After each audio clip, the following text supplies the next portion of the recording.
What's up, guys? Welcome back to Meathead Mentality. This is the podcast two, and we are here with IFBB Pro Jack Richardson. How are you, Jack? Not too bad, mate. How are you? Good, Okay. thank you very much. Good, thank you very much. Good, Very man. hot, very hot. It is. It is. I'm just very grateful I'm not pushing up at the moment because, God, I'm hot even when it's cold at that point. Mm, And yeah, that's a fucking pain. So I'm grateful to be dieting because it actually helps. for sure.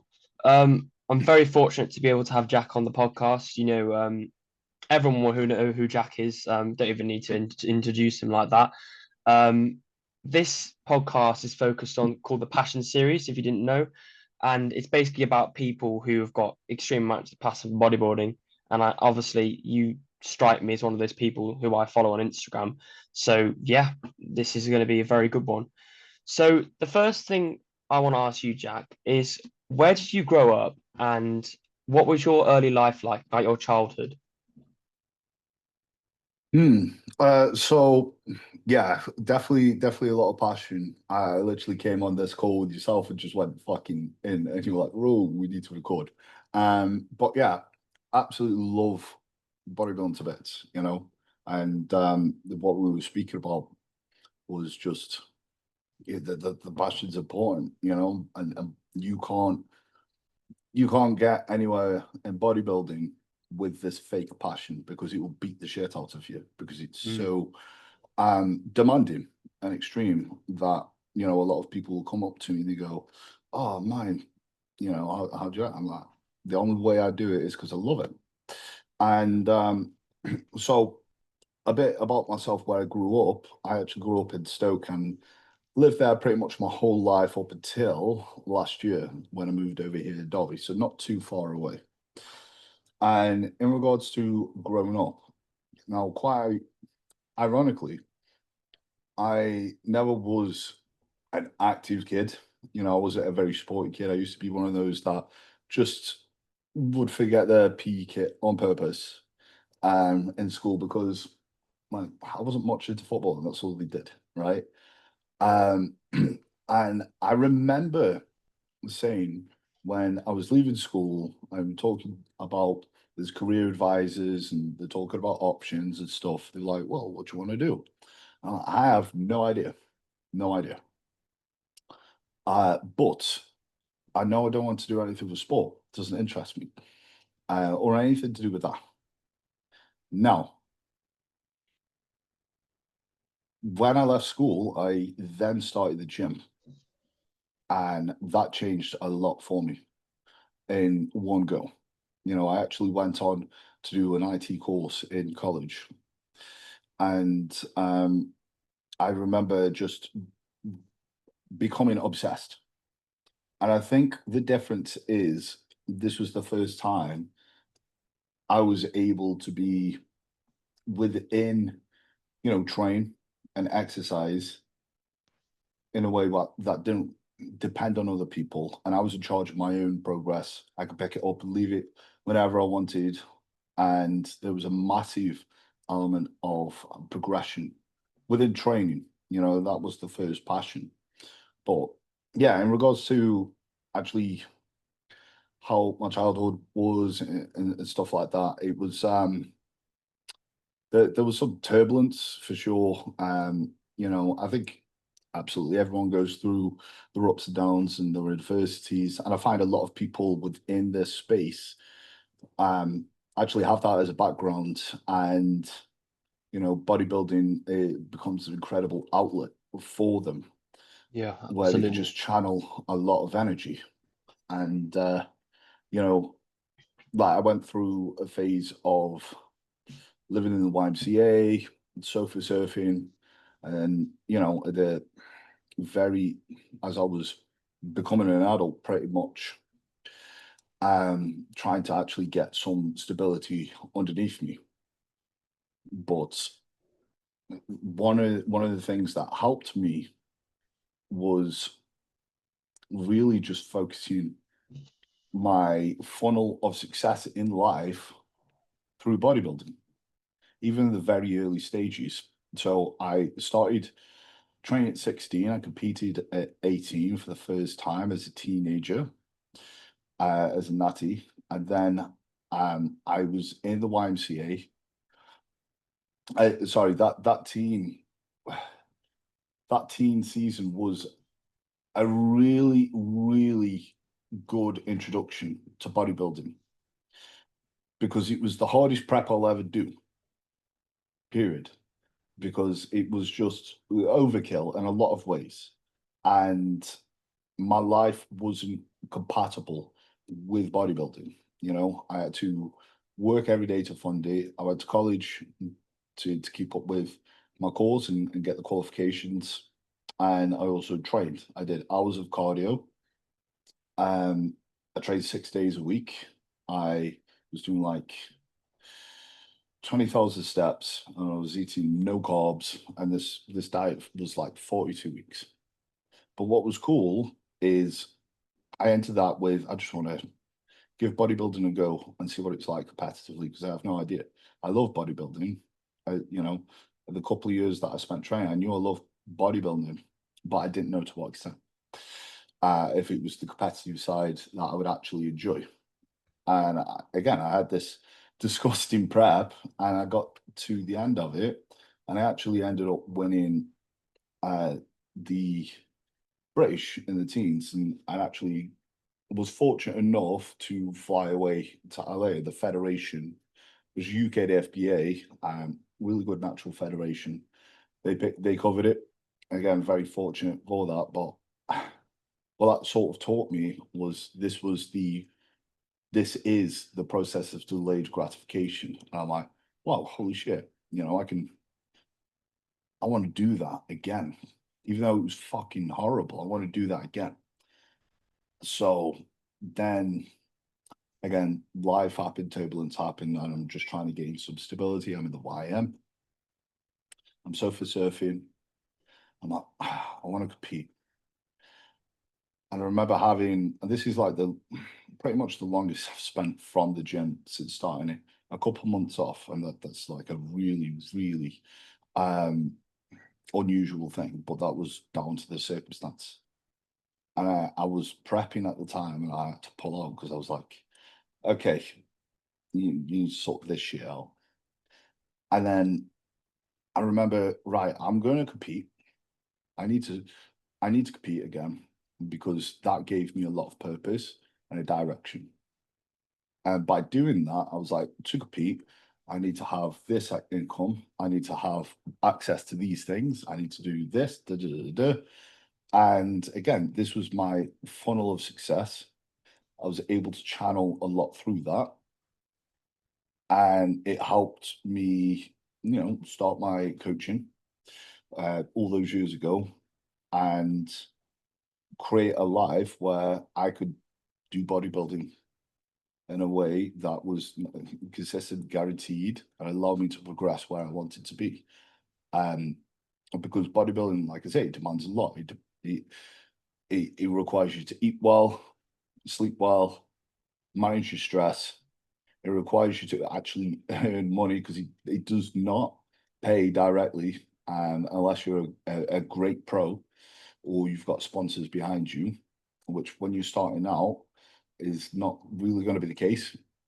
And you know, to make that happen, if you want to be a good bodybuilder, you've actually got to sort your shit out in life, you know. And this is why I'm glad I found it when I did, you know, because it allowed me to have a really good start in life, and it Yeah. allowed me to funnel.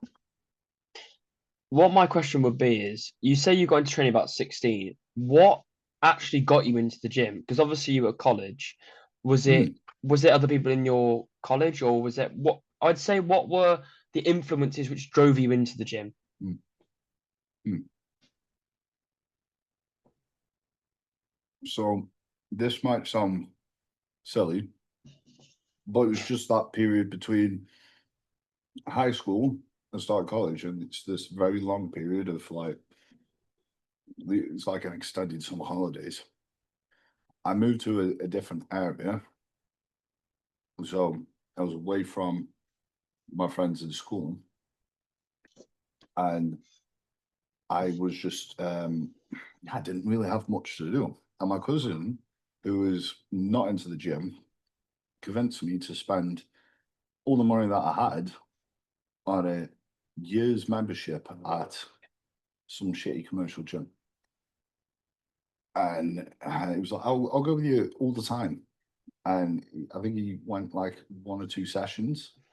I was like, wow, okay, cool. Well, I've got absolutely nothing to do here. And I've got this membership. So I'm just going to keep going to the gym. And God, I was so weak. I was this skinny kid. I was a very, very weak, skinny kid. I actually looked around. I was like, I actually can't see anyone lift as little as me in this gym. I was a type of kid who would live off fucking probably 1 or 2 meals, like super noodles or whatever, just playing his Xbox all day. And, I could close my legs and my legs wouldn't even touch. I had a fucking thigh gap. So this was the first thing that I was like, wow, I want to stick to this. It's great. I feel great. I love progressing in it. I could go whenever I want, and I'm not dependent on anyone. And I started off really shit, like I didn't know what to do. But what I'm glad I did start off with is the mentality of, okay, I need to try as hard as possible. I want to try as hard as possible because I want these results quick. I want to eat as much as fucking possible. And it was literally going into the gym. And I got to this point where over the first couple of years, I'm fucking drop setting pretty much everything. I'm eating so much, like pasta and tuna and that type of shit. God, I would go home I would finish college, go to the gym, and a lot of the sessions were on my own, you know, um, which is crazy. So the influence that I had was very minimal for me to do this. Just the fact that I spent, which at the time was all my money, and I had a lot of free time, and I just caught the bug for it. And like I would finish college, I would crack about 4 or 5 eggs, drink it raw.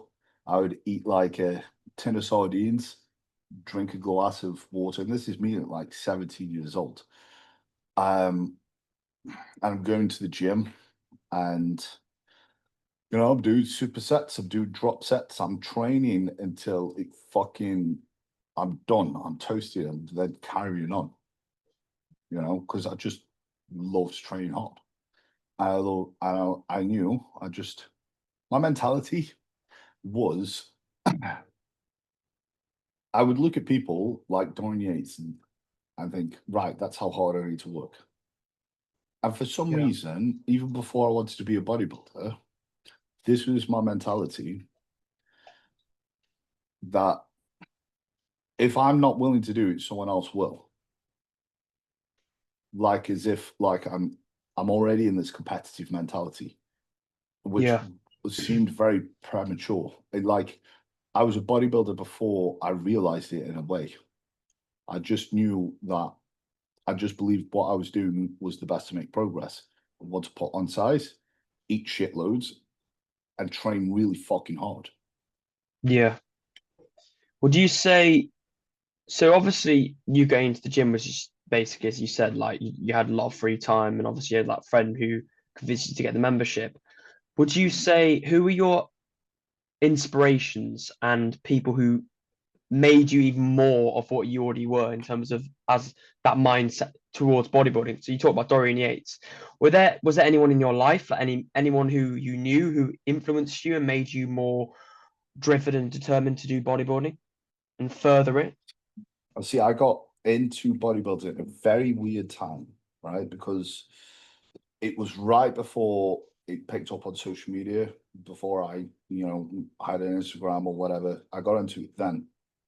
So, and it was very, very niche as well.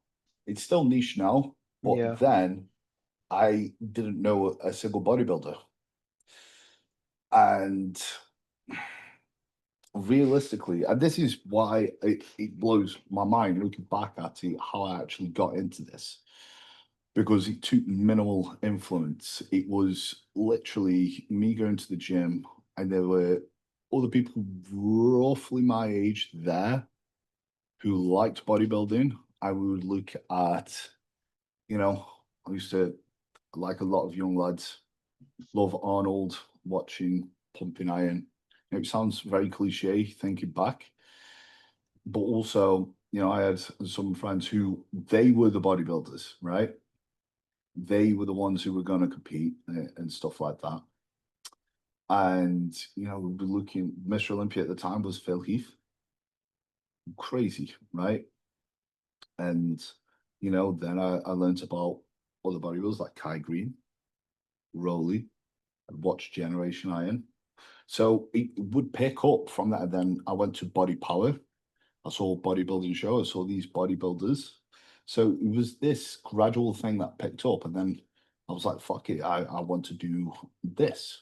Strength and Sound was fantastic because they did seminars. They had Sean Roden and Chris Aceto. And I remember going there with a fucking notepad and writing down everything because I'm like, I'm going to do a show. And I didn't know anything.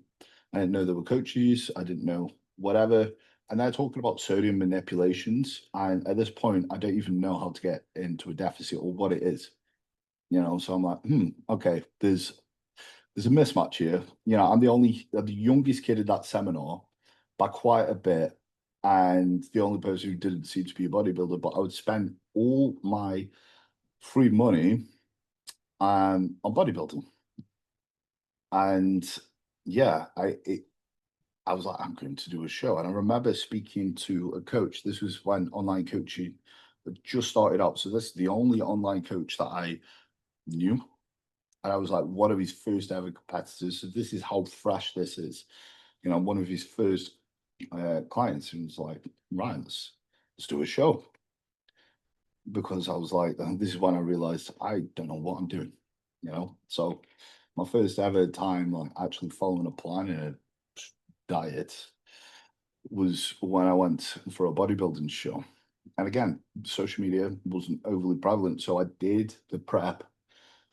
And in college, people look at me like I had three heads. There were no people there doing bodybuilding. Like they thought, what the fuck? The teachers thought I had some crazy autism because I would be so regimented with my food and weighing everything to the gram and doing all this type of stuff. And because they've not seen it before. And at this time, I was in a fitness course, fitness instructing, personal training. So it was, still based within that. And it's crazy, just only a couple of years after, that's a very common thing. There's a lot of people who, young guys in college, they do know CBOM, they will know bodybuilding. They might be thinking about doing a show, or they know someone who's doing a show, or so that switch up in dynamic, it was like I took the bare minimum influence to do this and actually pursue it. And it was just literal passion that guided me. I was like, where do I put this passion for training? Oh, I love it. Okay, bodybuilding. I was considering, I was like, bodybuilding. Okay, cool. Right, let's try competing. That's another level to this. Okay, cool. And then, and then just rolled on from there. I remember trying to decide, should I be a powerlifter or a strongman or a bodybuilder? Because at that point, it's just mainly training. And I'm glad I went with bodybuilding. I really am. I don't think I'd be a very good strongman. Yeah. I'm 5'8", so that's Oh, not really? gonna work out. Yeah. I thought you were taller than that. No. I'm like ideal bodybuilding height, Yeah. which isn't ideal for much else. That's really interesting because I was going to ask you what inspired you to get into competitive bodybuilding and obviously doing your first prep at 18. And what you're basically saying is you got into the gym and as we all know, or we all started somewhere, it just spirals.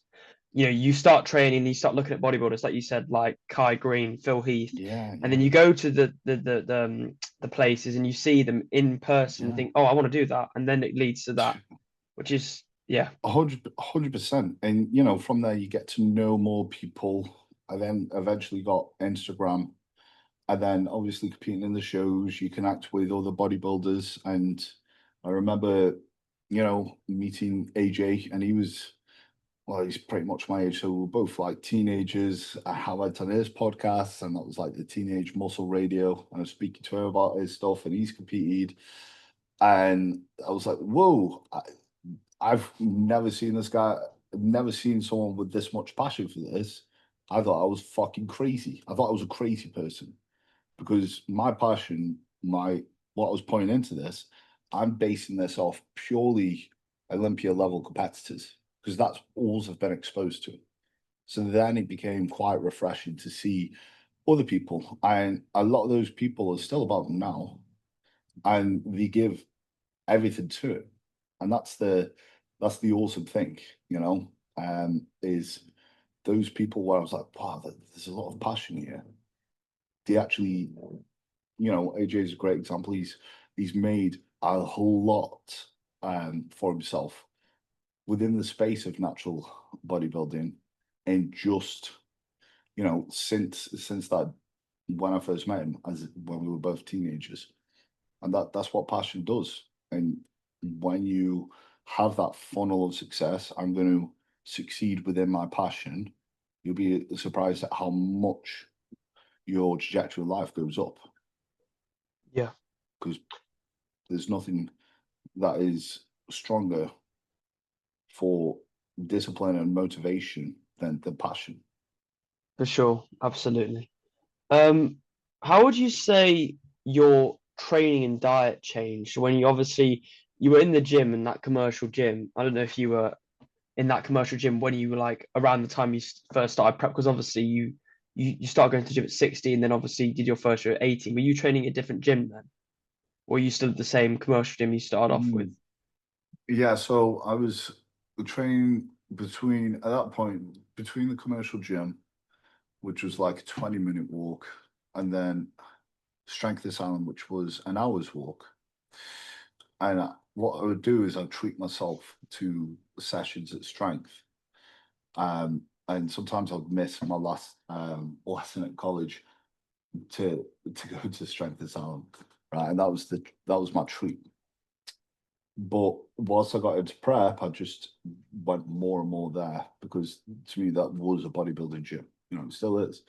And it was a very big difference. And I think environment does absolutely play a role.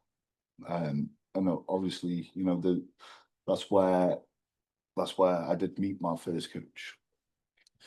And I think essentially, you know, the changes that I made again.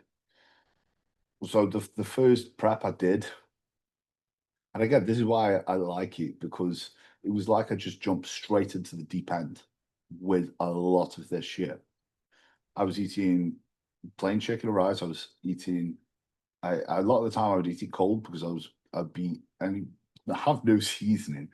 I'd be at college and I'd be eating it cold, and you know, sweet potato and stuff like that, steak, udos oil, which a lot of people won't know, but it's essentially like this fish oil. And I used to put in my oats. Quite expensive.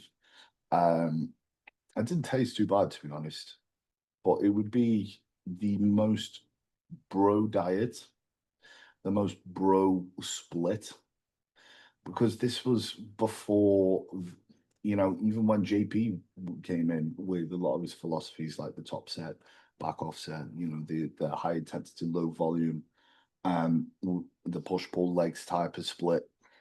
So a lot of it was a very old school approach because I came in at a weird time. Like I say, it was right just before the social media started, and you know, when it was a very niche cult, almost like cult, yeah, sport. So you say that's sort of like bro split and bro diet, that just you were doing that before you competed. You just did that just carry on to when you went into a prep. Basically the Yeah, I mean, same. yeah. So first, I was doing my own training, and a lot of it was like, right, today's legs, and then today's shoulders, and today's chest, bit of arms, and then I'll do back and my biceps and stuff like that. So a lot of it was a bro type split. And then my coach, again, there was a lot of old school, loads of volume. It was like 5 to 7 sets per exercise. Trained 6 days a week, and yeah, very, very high reps. Really completely fucking different to how I train now, to be honest. And yeah, it was very, very like, I didn't actually get into high intensity, low volume until 2019. And what year was this?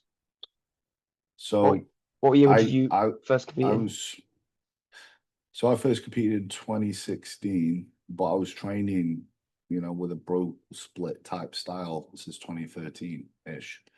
I obviously got into training first and then sort of carried it on from there. And 2016 was a very high volume approach. And then it was, yeah, I started actually working with AJ, and he introduced me to high intensity, low volume, log booking. The log booking lasted a year, to be honest. I never really, I understand the benefits, and it's something I Yeah. encourage my clients to do. I absolutely see the benefits, but it's not something I felt that I've needed personally. Just tempts me to be a dickhead in the gym. Yeah. Would you say you still learn from those early years of training and everything in your current approach now? Yeah, so again, I look back and I'm like, wow, because a lot of it is simple. A lot of it is simple. Train fucking hard, eat plenty of food. It should be very simple when you're first starting out. A lot of people overcomplicate shit. Um, for beginners, they're looking at intricacies and not the broad strokes. They're looking at these fine details to optimize things, not the broad strokes, which is, eat plenty, sleep plenty, and train very hard. And yeah, pretty much, since the early days, I look back and go, thank fuck you did that. Thank fuck you fucking did that. You didn't try to stay lean.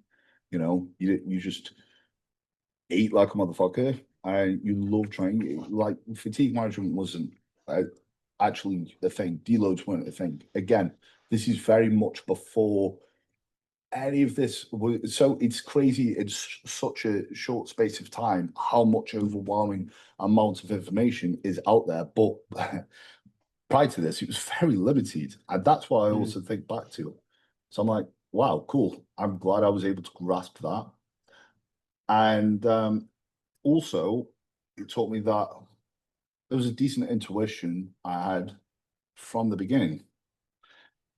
My last approach, my last off season, I had a similar approach to when I was a kid, actually, getting into this. And I had some of the most gains I've had ever. And that was literally eat a lot of fucking food, going to the gym. And yes, it's a lot more tactical now. I a lot of I'm on, one off with my training, and my volume's dirt loads. So it's one set for a lot of exercises. But even then, I was going into the gym, training as hard as I fucking could, and then the challenge was finding a way to recover. Do I need to nap a couple of times in the day and have 9, 10 hours sleep? Okay, cool. You know, find a way to fucking recover. And when your body's really beat up, then I'll take a couple of days. So So I on really the back of simplified that, it. I want to ask you about your first competition prep. So you talked a little bit about what you did and everything. Mhm. What did you draw like the most out of it in terms of mental and physical? Obviously, because it's such a different time now, as you said, Mhm. and we all know that that's because of just social media and the information available. What would you say you learn most about your first competition prep, and what would you give advice, but people who haven't competed before who want to, like myself? Yeah. Okay. So that's a good question.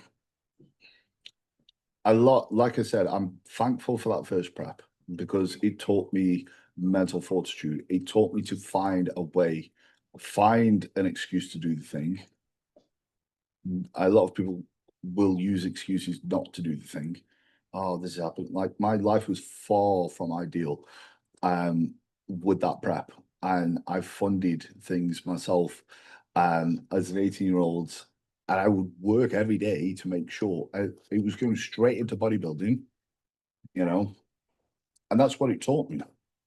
It taught me to fucking, if you want something, go fucking do it. Don't depend on anyone else.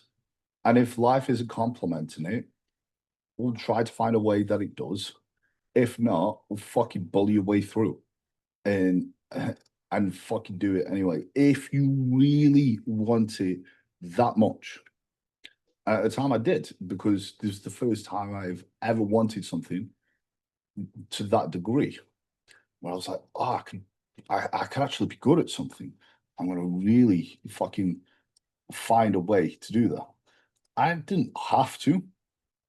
I could have waited a few more years or whatever, but I wanted to. Um, Yeah, and I made it fucking happen. But again, it'd be the hardest prep I'll ever do. One, because when it's your first time doing a prep, you can talk about it. We can have conversations. I could, a lot of every client who comes to me and they want to compete for the first time, I will tell them what it's going to be like. You're going to be at a point of insatiable hunger. The fatigue's going to be really high. You're not going to be motivated for a lot of days in the depths of it. And nothing will prepare you quite like experiencing it. And what defines something as hard is two things, and that is the novelty of it. So when you experience new type of hardship, you could be really fucking toughened up in one aspect. And then if you experience something completely new, that is another reset. This is why, say, as a torture technique, they switch it up because the novelty of the hardship that makes it really fucking hard. So there's that I learned how to deal with, but it was also the intensity. It was like for my first prep, the intensity was dialed up to 10 out of 10. I realized now looking back, after I got a bit more educated, that it was overkill and I didn't have to go to that extreme. yeah, So that is one of the things that taught me, but I'm like, well, I didn't know any better. And I yeah, didn't really have much opportunity to know any better. But I'm glad I did it because now everything's easy as fuck. yeah, And also, that 18-year-old's version of me bullies the fuck out of me because I set the bar, man. I set the bar. So if there is any ounce of me being a bitch up here, any fucking semblance, then the instantly I'm thinking, am I gonna let an 18-year-old version of me yeah, who's had no experience in this work harder? yeah, Like now I have the luxury of seasoning my foods and stuff like that and being able to eat it warm and have shit like cream of rice. And I'm not fucking eating eggs, I'm eating protein and shit.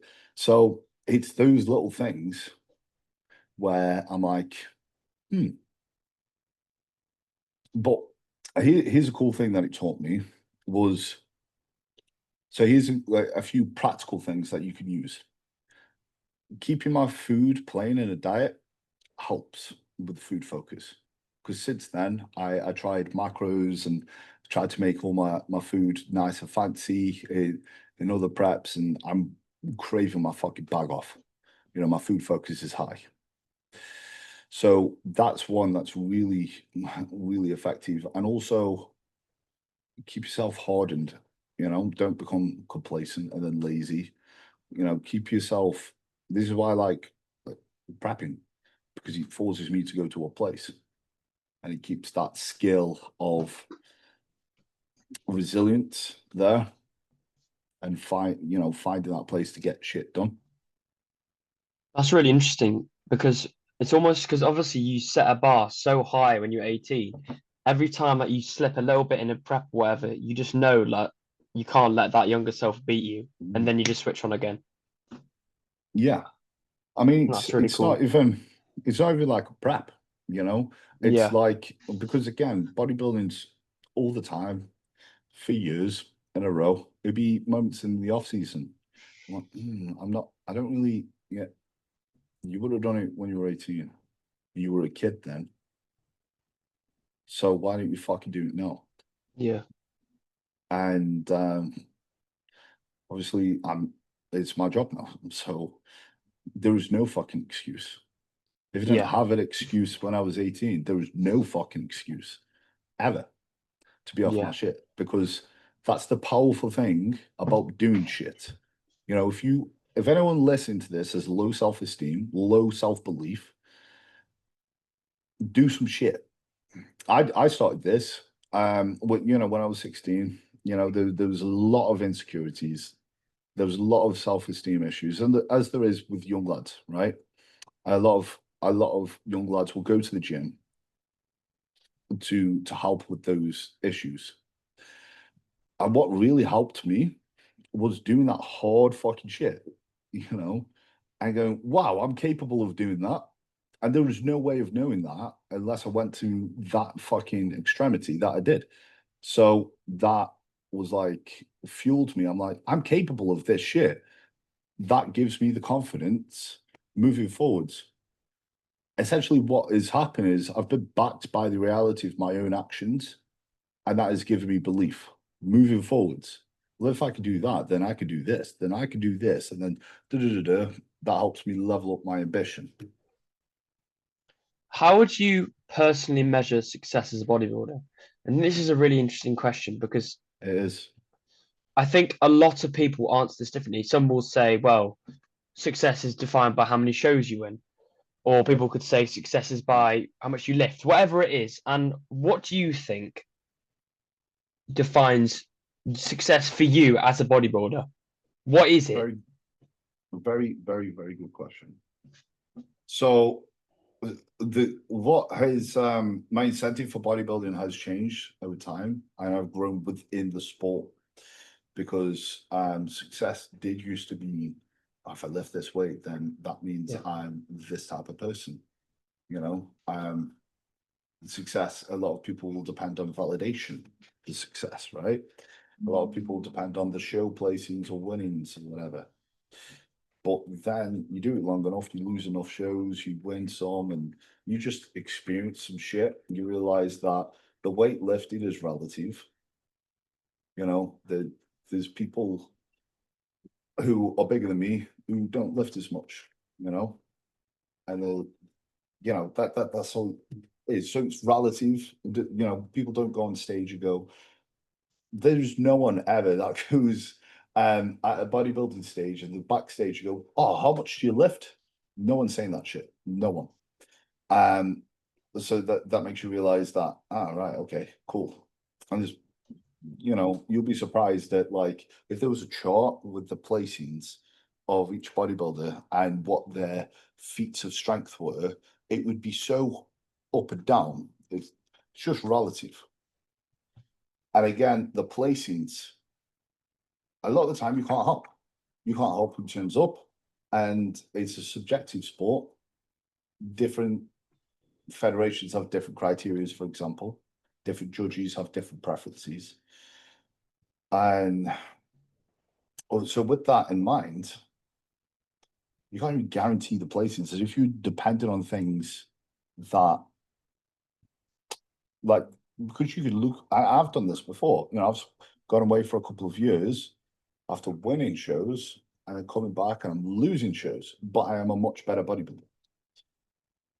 But the standard's different. I'm doing different types of shows. Yeah.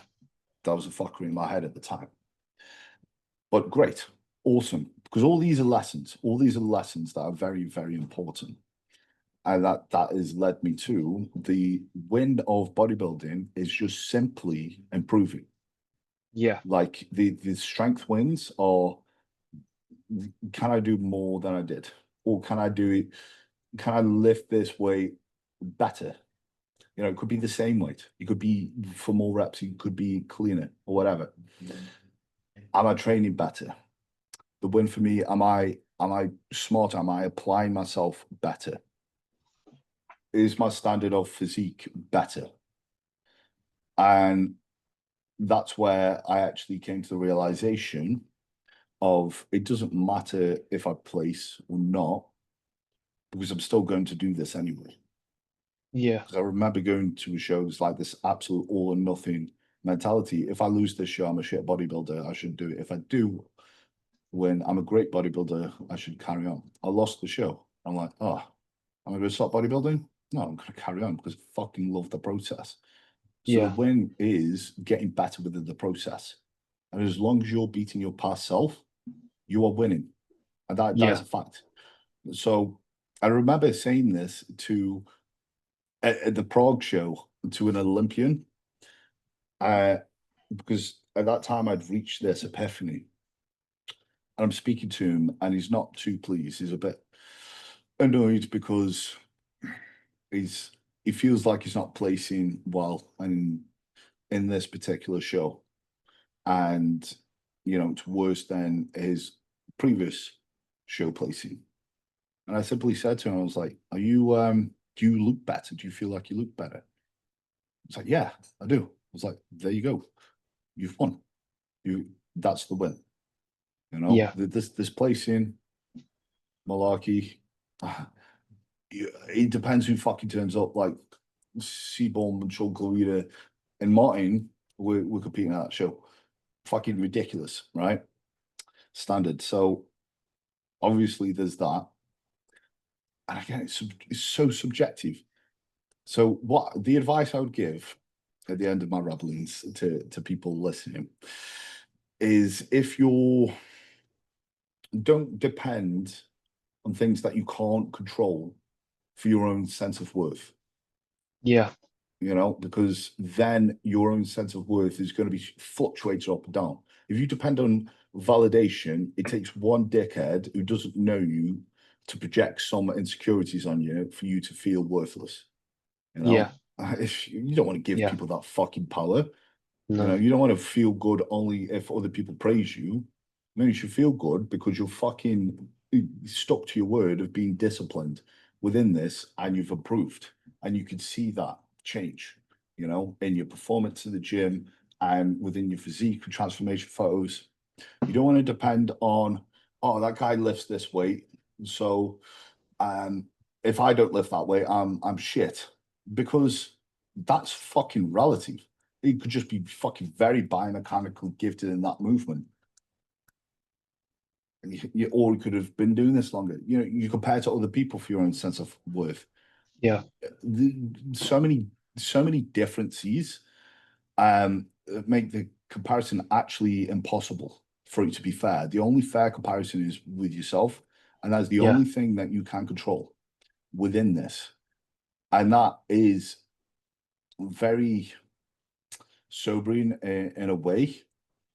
It's humbling, but also it just allows you to fucking get way more fulfillment when you start looking at bodybuilding through that lens of simply, I just need to be better. I keep Yeah. stacking progress and stack and stack and stack. This next year, I need to be noticeably different than the previous year. You stack those years, then not only will you become a great bodybuilder, but you'll look back and go, holy shit, I've come so far. And that's the win. Absolutely. That was very, very insightful. I think for anyone listening, what Jack's just said is absolutely spot on. The success you have is beating you. It's you versus you. And I think Mm. obviously we both know about social media and what it's done to bodybuilding and making people feel so insecure in terms of the weights they lift, transfer like the physique they have compared to all the top 1%. And the main message is for anyone listening is if you are beating the person you were, then you are winning. It doesn't, and as Jack said, whoever turns up on the stage, it is not in your control. There's nothing you can do but go on there and give it your best fucking go. Yeah, and God, like you go to a bodybuilding show, and I will challenge people like place these people on stage, right? Try to place them, and if you get all of them right, well done. But it'd be quite rare because there's coaches that will I think he'll place here. Oh, I didn't expect that placing, you know. Oh, I had him here, and and that just shows how subjective it is because it's you might look at that physique and go, that's the best physique on stage, and then he comes third. Like, Yeah, what? Um, there you go. But you fucking place the worth solely on that.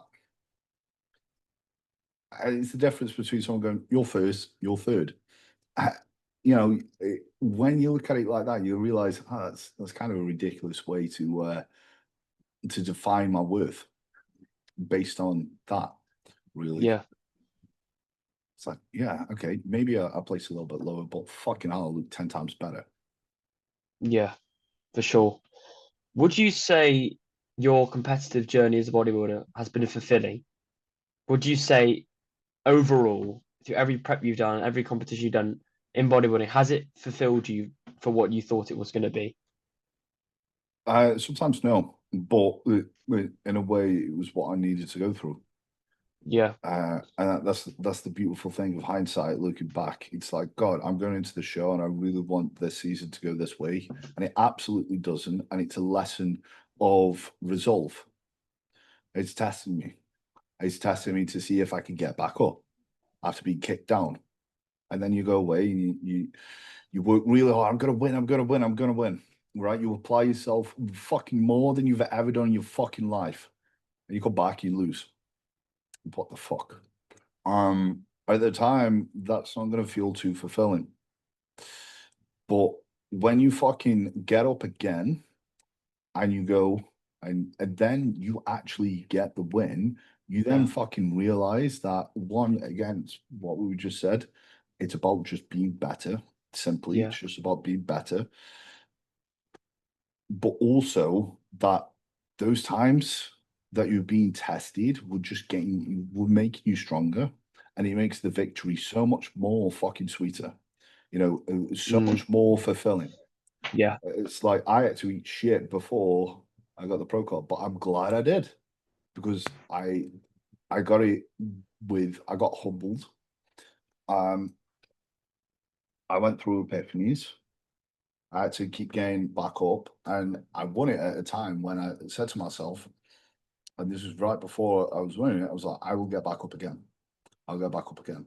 I was so fucking prepared to get back up again that I didn't, I was more prepared for that than to win. So when I won, I was like, holy shit, it's finally happened.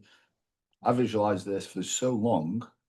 I've never experienced what it is like to experience it, but I know to get the fuck back up. And I would have, I would have been going for it this year. So it's fulfilling when I look back and see all the lessons it's taught me and how it's refined me as a person and all the things that I've got to experience that I didn't think I would experience. I didn't know I was going to, but there's been plenty of times where I thought, "Fuck me, I don't know if this is going to be worth it," because there is nothing there that says you're going to achieve this.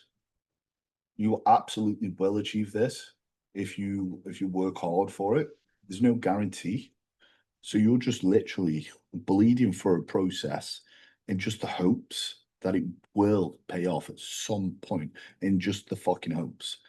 And there will be times where you question it. It's like, I've given so much to this, so much time, and I've sacrificed a lot. There's a lot of energy. There are, of course, risks that are involved, especially when you get to the assisted side. And, you know, it's a very expensive sport. There's going to be times where you test that, and it's like, how much do you actually want it? Do you want it when it's giving back fuck all Yeah. for what you're giving to it? Well, yeah, and it's like you then get rewarded off the back of that, and that's the best time to get rewarded because it fucking teaches you some shit that is necessary to do this, but also necessary in life, really. And again, that's fortitude, that's resolve. So yeah, I think what's really interesting about that is like everything in life, not everything's going to be a straight path. And actually, the moments you've had in your bodybuilding journey which haven't been fulfilling have actually made the moments that have been fulfilling even more fulfilling than they would have been if you didn't have them. You know what I'm saying? Because you've lost, you've been down, you've given everything you've got, and you've lost, and then you've done it again, and then you've won. And that loss has actually made the win just so much better and actually made you harder in the mind to just go again and again and again. yeah. And there's so many examples of this within the sport itself, but there's examples in life when people become like J.K. Rowling failed as an author many times and had a book, Harry Potter, rejected many times before she made it at the age of 40. Right. Again, like I think Simon Cowell actually went fucking bankrupt. Like he started the thing and then became bankrupt before he actually became what he is now. And there's so many examples of that with entrepreneurs, artists, authors, whatever, people who've become very fucking successful. Because a lot of people look at success and go, right, it's this thing, and these people are always going to be destined for success. And it was this a lot smoother. They imagine it to be a lot smoother. And a lot of the time, the process is just telling you to fuck off back, you know, turn around, go back, and it will test you.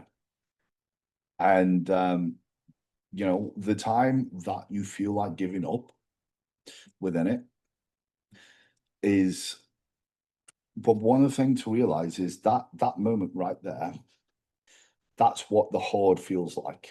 Okay.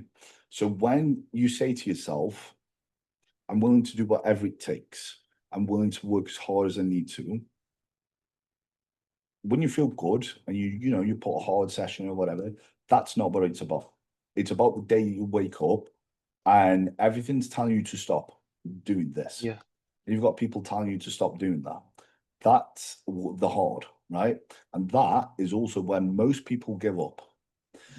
And that is your opportunity to work harder than most people. And if you want to get where most people aren't, you've got to be willing to do what most people aren't willing to do. Yeah. And that's what that looks like. Yeah. And again, I can say this, but nothing will prepare you until you experience that. And it's the days where you wake up and like, fuck me, is this worth it? Fuck me, this is very hard. Is this supposed to be hard? Like, you know, and you start questioning a bunch of shit, right? And you see that a lot. I remember it's like Quinton last year. The guy's got so much potential and he keeps getting told he's got so much potential. He took a couple of years off, lost, got fucking criticized online, and he's like questioning whether he should do it. This year he comes back and he's doing a lot better. He looks a lot better. And he's like, fucking, I'm loving it. I'm having such a great time now within that. So, like, yeah, even years down the line after doing it, you'll get tested. You'll get moments where you get tested. And then you've got to fucking go, okay, I'll come back and hope. All you can do is hope that it will pay off. And a lot of the time, if you're fucking stubborn enough, it will. Yeah.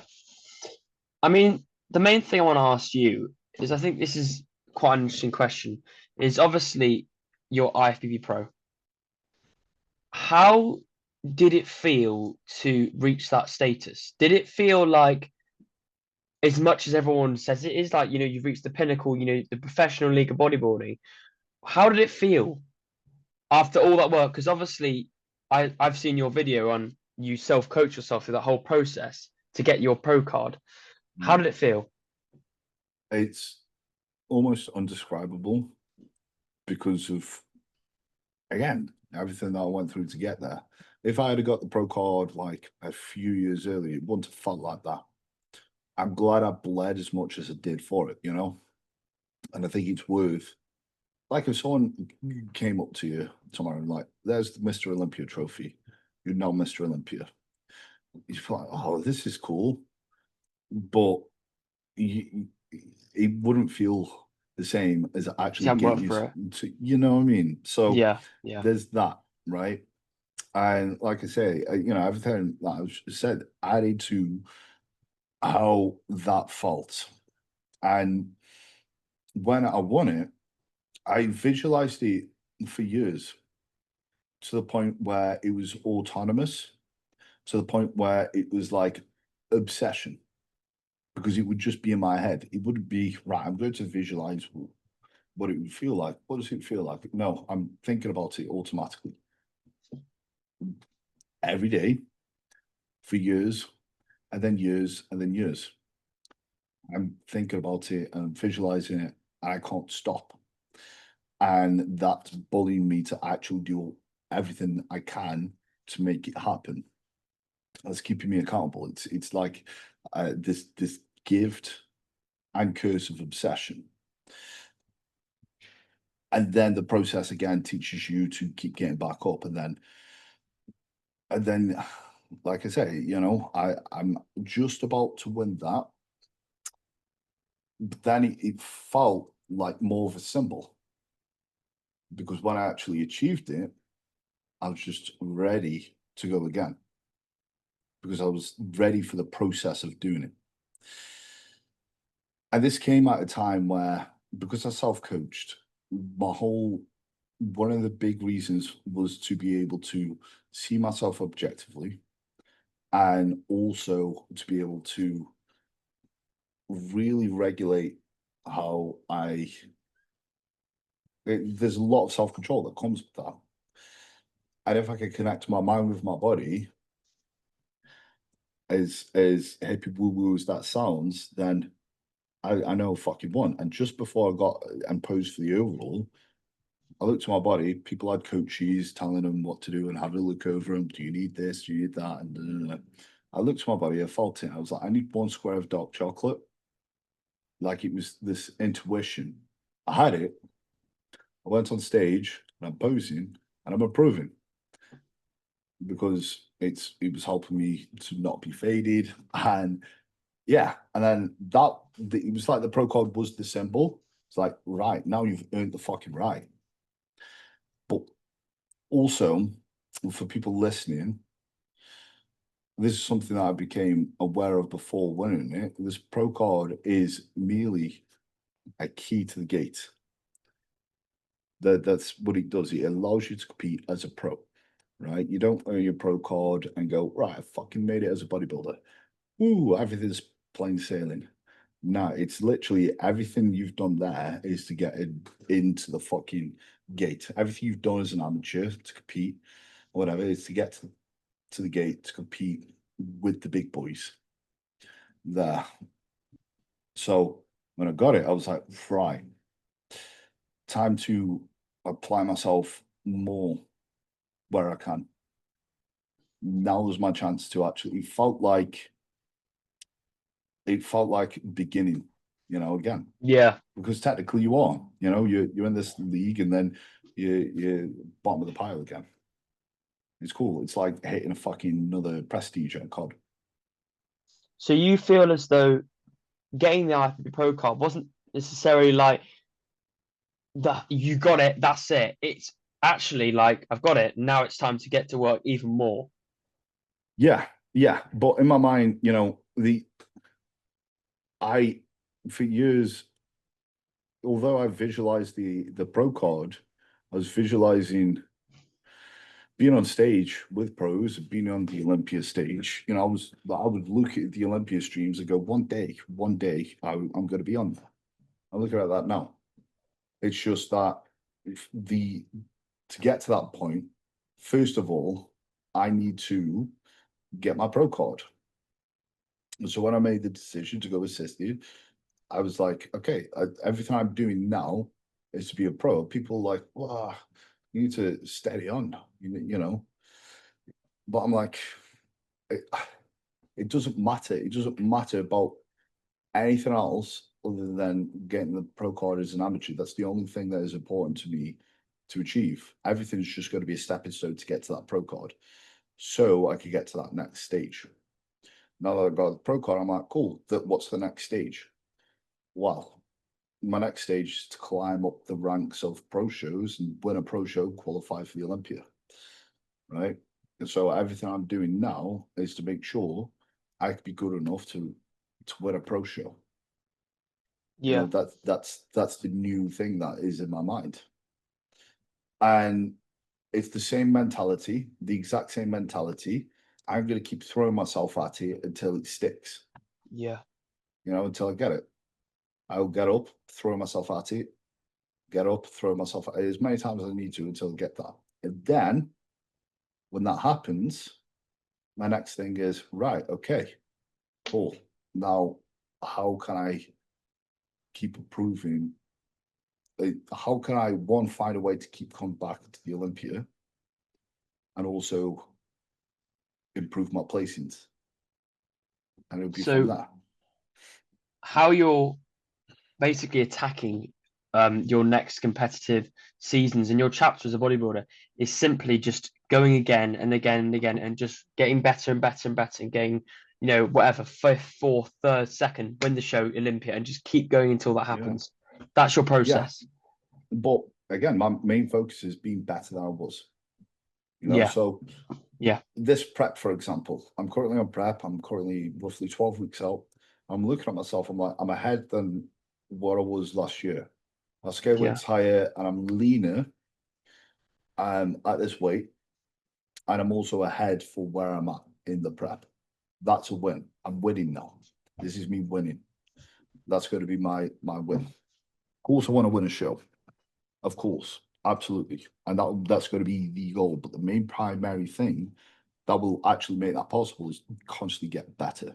And that's the main focus. That's the constant throughout the entirety of my time as being a bodybuilder. It's just simply being better. And that comes from realizing that this is about the process. It's about the process. It's not about an end goal, because bodybuilding is this continuous effort of self-improvement. And when you fall in love with that idea, you fall in love with the idea of self-improvement rather than, right, place here. If I get this place in, this means this. Like, or I'll be infinitely happy if I place this show here. Quite often, and I'm sure you've seen this, again, it's in a lot of sports, a lot of people will place a lot of the happiness in this big goal, and once they achieve it, they're like, I feel empty. And you feel like that celebration for just a moment, because it is just a moment, and that moment passes, right? And then life continues as normal. So what it should actually be about is the process. If you're in love with the process, it doesn't matter where you place, because you're in love with the process, you're going to be doing it anyway. And if you're in love with the process, you're going to be lasting this for as long as possible. And that's how you become a great bodybuilder, is pretty much, because this is a long-term, not like most sports, it's a lot more stretched out than most sports. You've got to be thinking 1 or 2 decades with your big ambitions within bodybuilding. So a lot of people who get into bodybuilding, They're thinking, oh, I want to be pro in a couple of years. Okay, what happens after that? Do you still want to be a pro if you don't get it? Because most people spend about 10 years trying to become a pro. And some people will try the whole competitive career, not get it. And that happens. That happens. Yeah. So what happens if you don't get it after a couple of years? You're going to stop. Cool. That really shows you how much you want that goal. Because Yeah. you can still want it after the monotony of doing the work after years, then good. That's your advantage over other people. Genetics mean fuck all, because you can have great genetics and give up after one season. The most successful bodybuilders are the most stubborn. Yeah. They keep getting back up, and they love the process. They absolutely love the process. The guys that you see on the Olympia stage, they didn't go, oh, I'm here, I've got great genetics, and boom, I'm here. It's the people with great genetics, yes, who love the process, who've been doing it for fucking years. Decades. Yeah. That's how that's why it's so rare to make it. And that mindset of what you're talking about towards competing and just bodybuilding in general, how does that transfer into training? Because when I see you train, you remind me, all I see is someone who basically has a shit ton of passion to just getting better.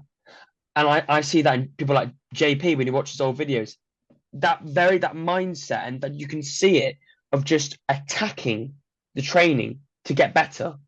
And would you say that mindset, as you said, enjoying the process, getting better each day, with obviously as a bodybuilder, but does that transpire into the training as well, and just getting stronger, getting better every single session?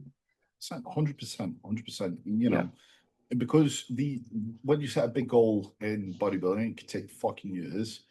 Have little goals. It's right, cool. I'm gonna go. This is why logbook can be useful, because you're going in there, you're like, right, I'm gonna get an extra rep here. I'm gonna put an extra 2.5 kilos on, or 1.25, whatever. But also, for me, when I go into training, the bare minimum is to do everything I can. I'm going each session and I'm thinking, how can I make this the best session I've ever had? And that will be the only way to make that happen, because the other session, again, I set the bar, right? But the other sessions, every other fucking session I've done, where I've slept well, I've ate well, I've hydrated, I've managed my stress, everything outside of the gym to make sure that's on, and my mindset's on, and I refuse to let a past me beat me, because I'm trying to be better. So I go into that gym. The bare minimum is to do everything that I can, and I need to find a way to work harder than I did last time, and that will be the progressive side of actually training. It's but again, I love it. I fucking love it.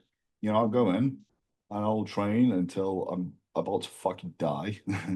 It feels like, but I'm so used to it. It just feels autonomous.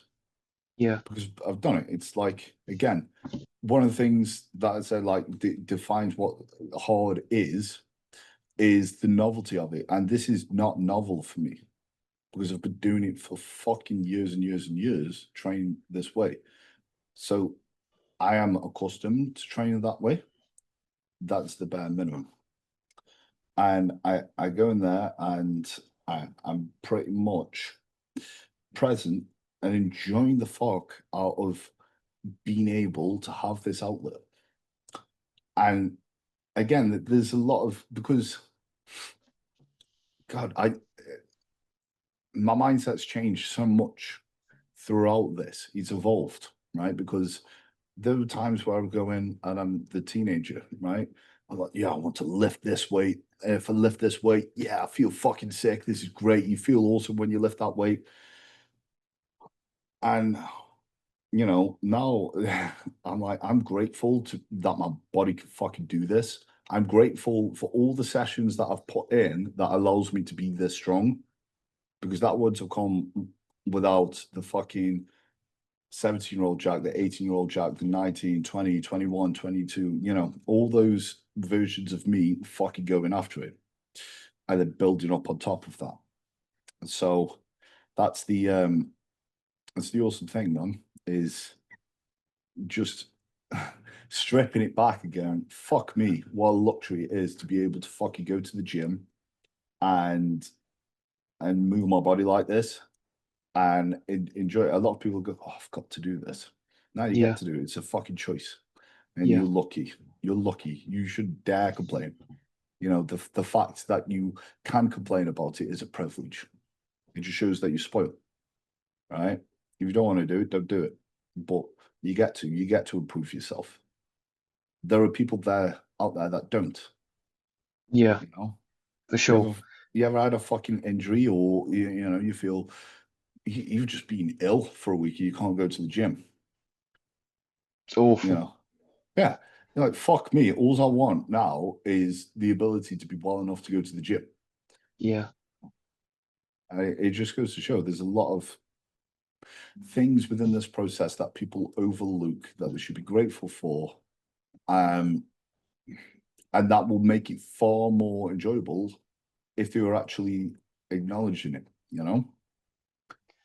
And what I'd ask you is, how much do you think in the long term mentality is going to get you success? And also, do you think discipline as a bodybuilder is innate or is it learned? Mentality is everything. Yeah. It's everything. Everything starts with the mind, right? Yeah. You're telling yourself, like, I am so just to go back into the training side of things, performance psychology is something I'm very heavily invested in, right?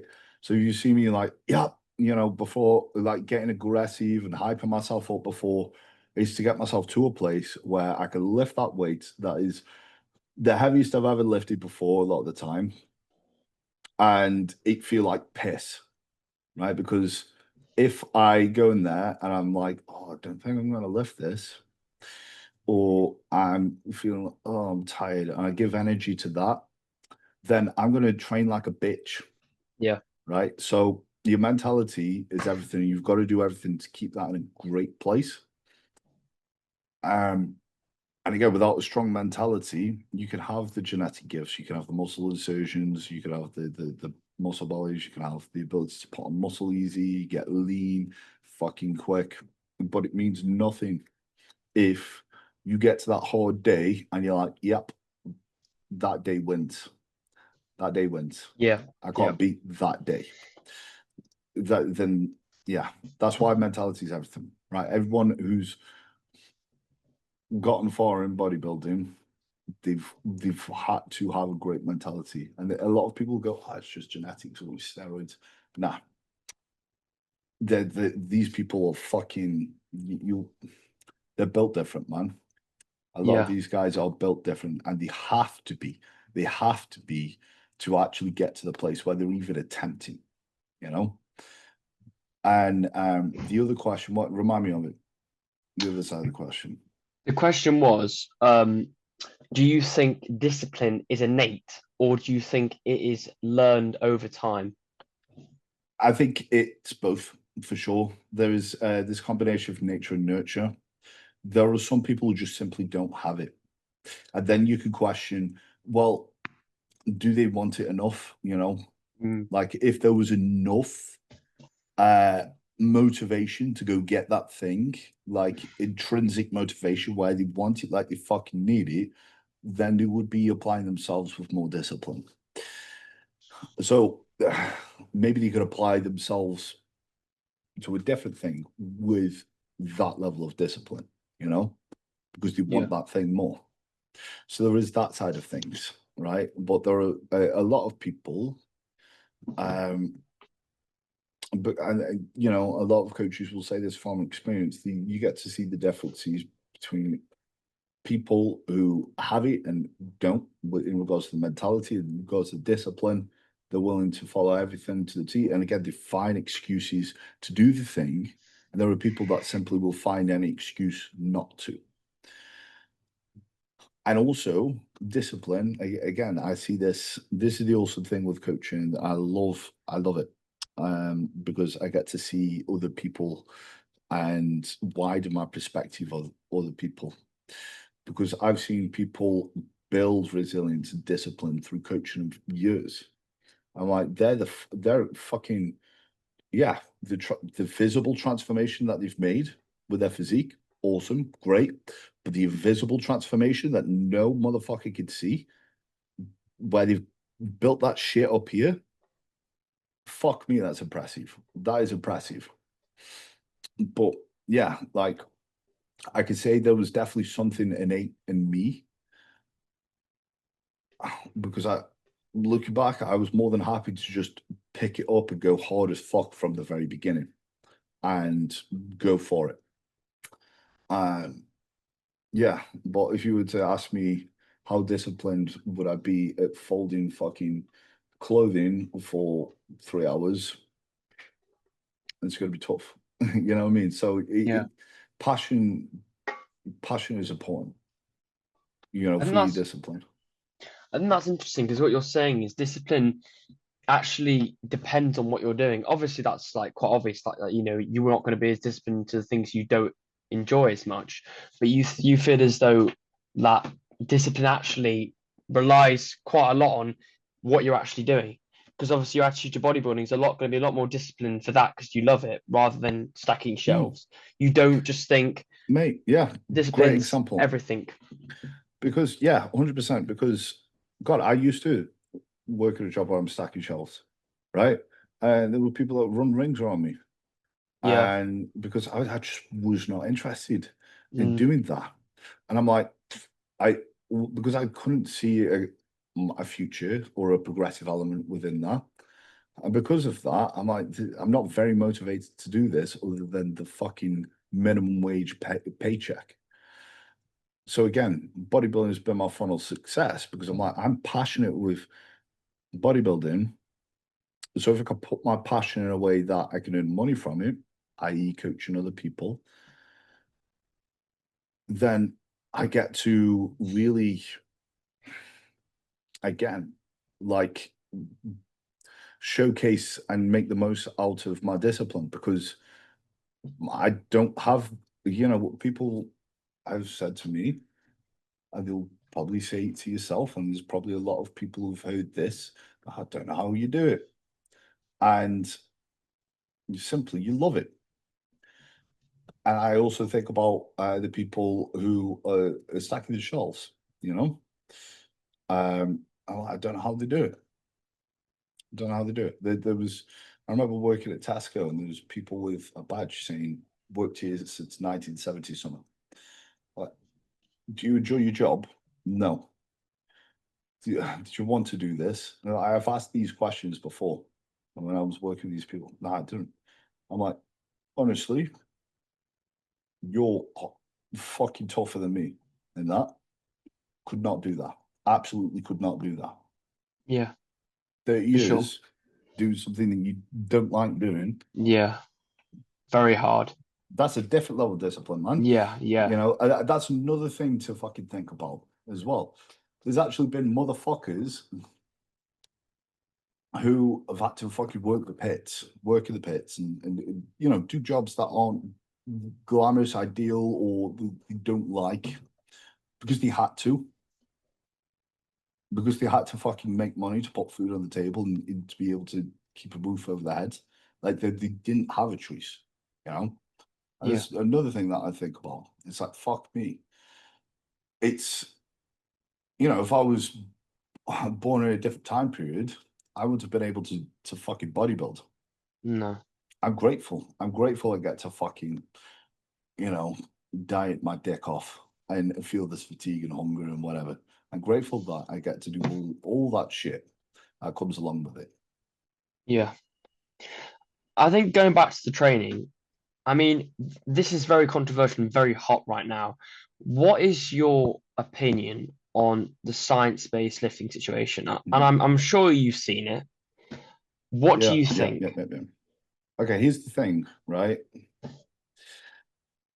Science has always been in training. The whole idea, if I go to the gym, stimulate the muscle and grow muscle, you know, there's science behind that, right? There's always been weird and wacky exercises since the beginning being introduced, right? Tom Platt's doing like sissy squats on a hack squat or whatever. Or I mean, there's loads, right? You can look back and you can see all these wonderful things that people have made. So that's not a new thing where people have contributed their thing to training. The issue is, right, as I mentioned a little bit earlier, people are looking at the intricacies and missing out the fucking broad strokes. Yeah. So, okay, cool. You know the perfect alignment, and with certain exercises, and you know a bunch of big words. There's a bunch of terminology that you know. You looked at a bunch of studies, but you can't fucking train to failure consistently. You can't eat in a surplus, and this, that, the other, right?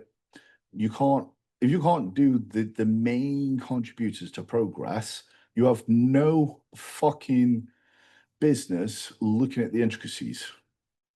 Don't Yeah. quote a fucking study to me. Don't quote a fucking study to me, because I have this as well.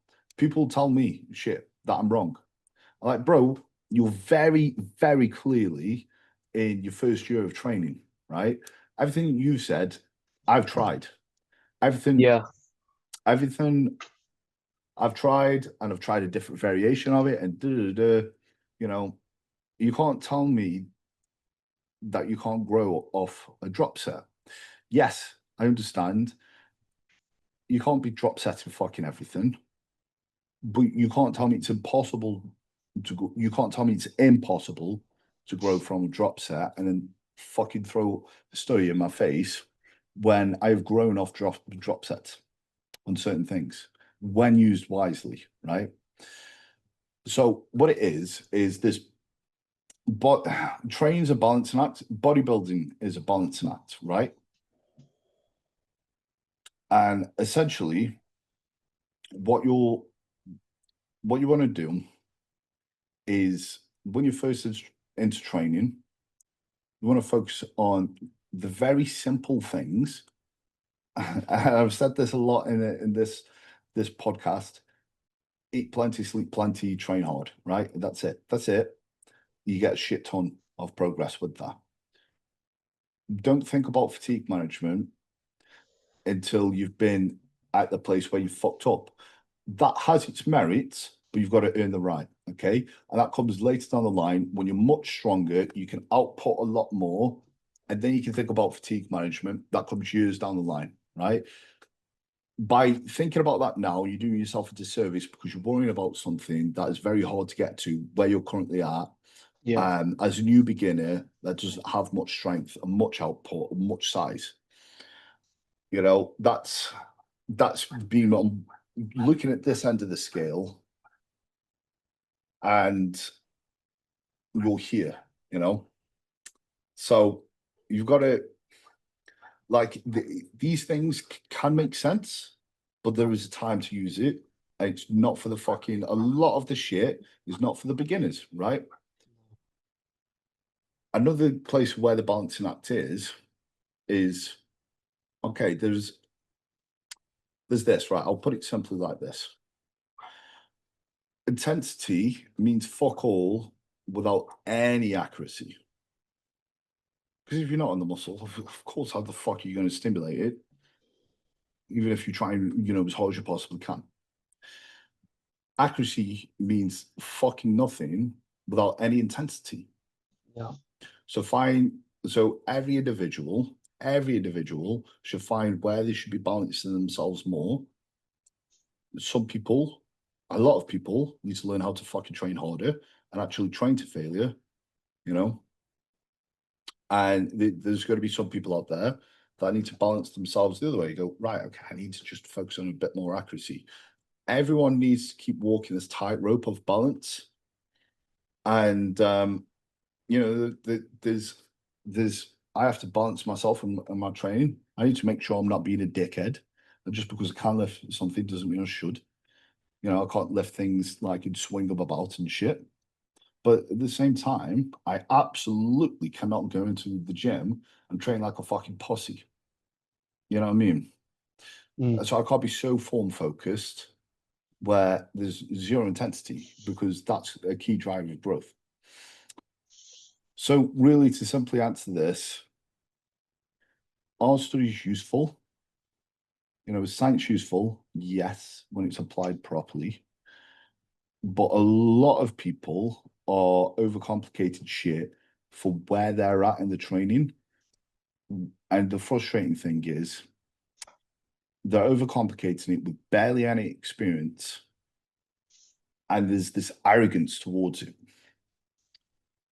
There's this arrogance where they feel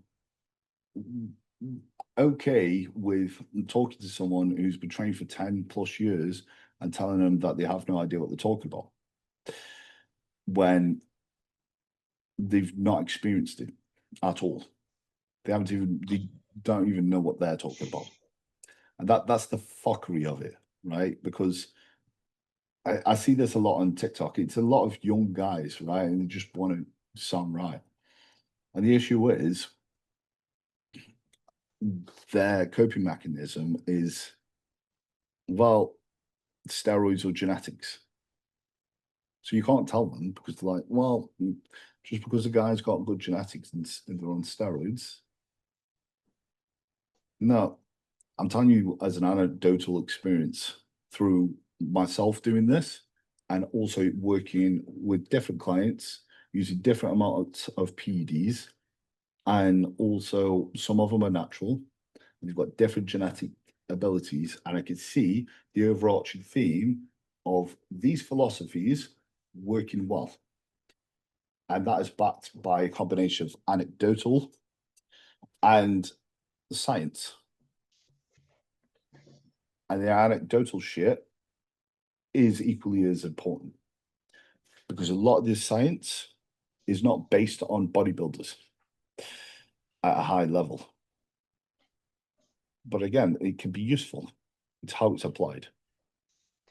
I'd argue to you about the science-based. I mean, what I think is, I think a lot of these people who do this, you know, you've seen all the cuffs and all the stuff, you know, the ridiculous stuff. I think people want to not, I know you talk about balance, about you got, and that's absolutely spot on, but I don't think they actually want to train hard. I think the whole point of people actually doing these easier movements is because they don't actually really want to pick up a barbell and row it or deadlift it. And I think it's easy to sort of do a cuff instead of a pull down, you know, whatever, and then argue it online and be ignorant, because they're actually ignoring what's hard. I think there is that, for sure. Yeah. But this is, again, where they need to balance themselves. It's like, do I need to actually fucking stop being a pussy? Basically, Yeah. do I need to work harder? You know, that's their balance. It's okay. Some people may need to just educate a little bit more on certain type of things. And they might be willing to do all the hard shit in the world.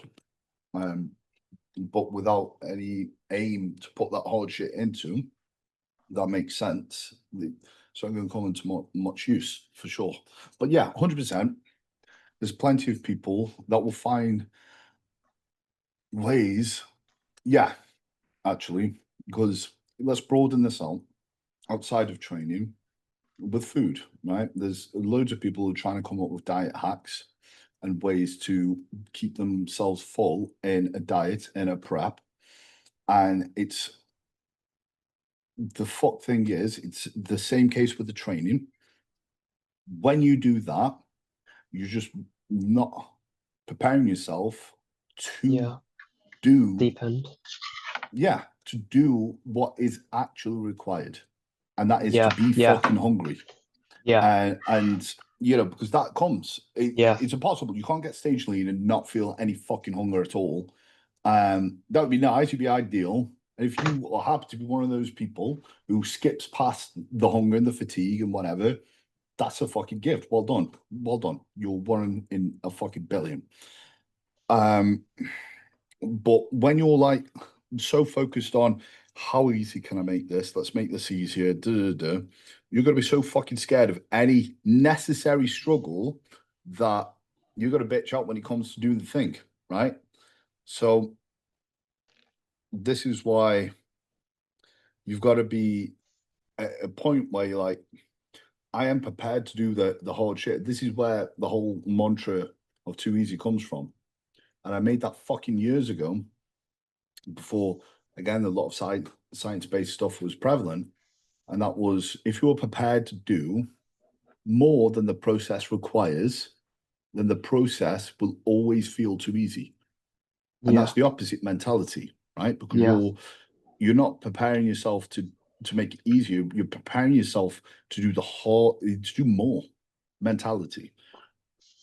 So in that sense, I'm the fucking opposite end of the scale.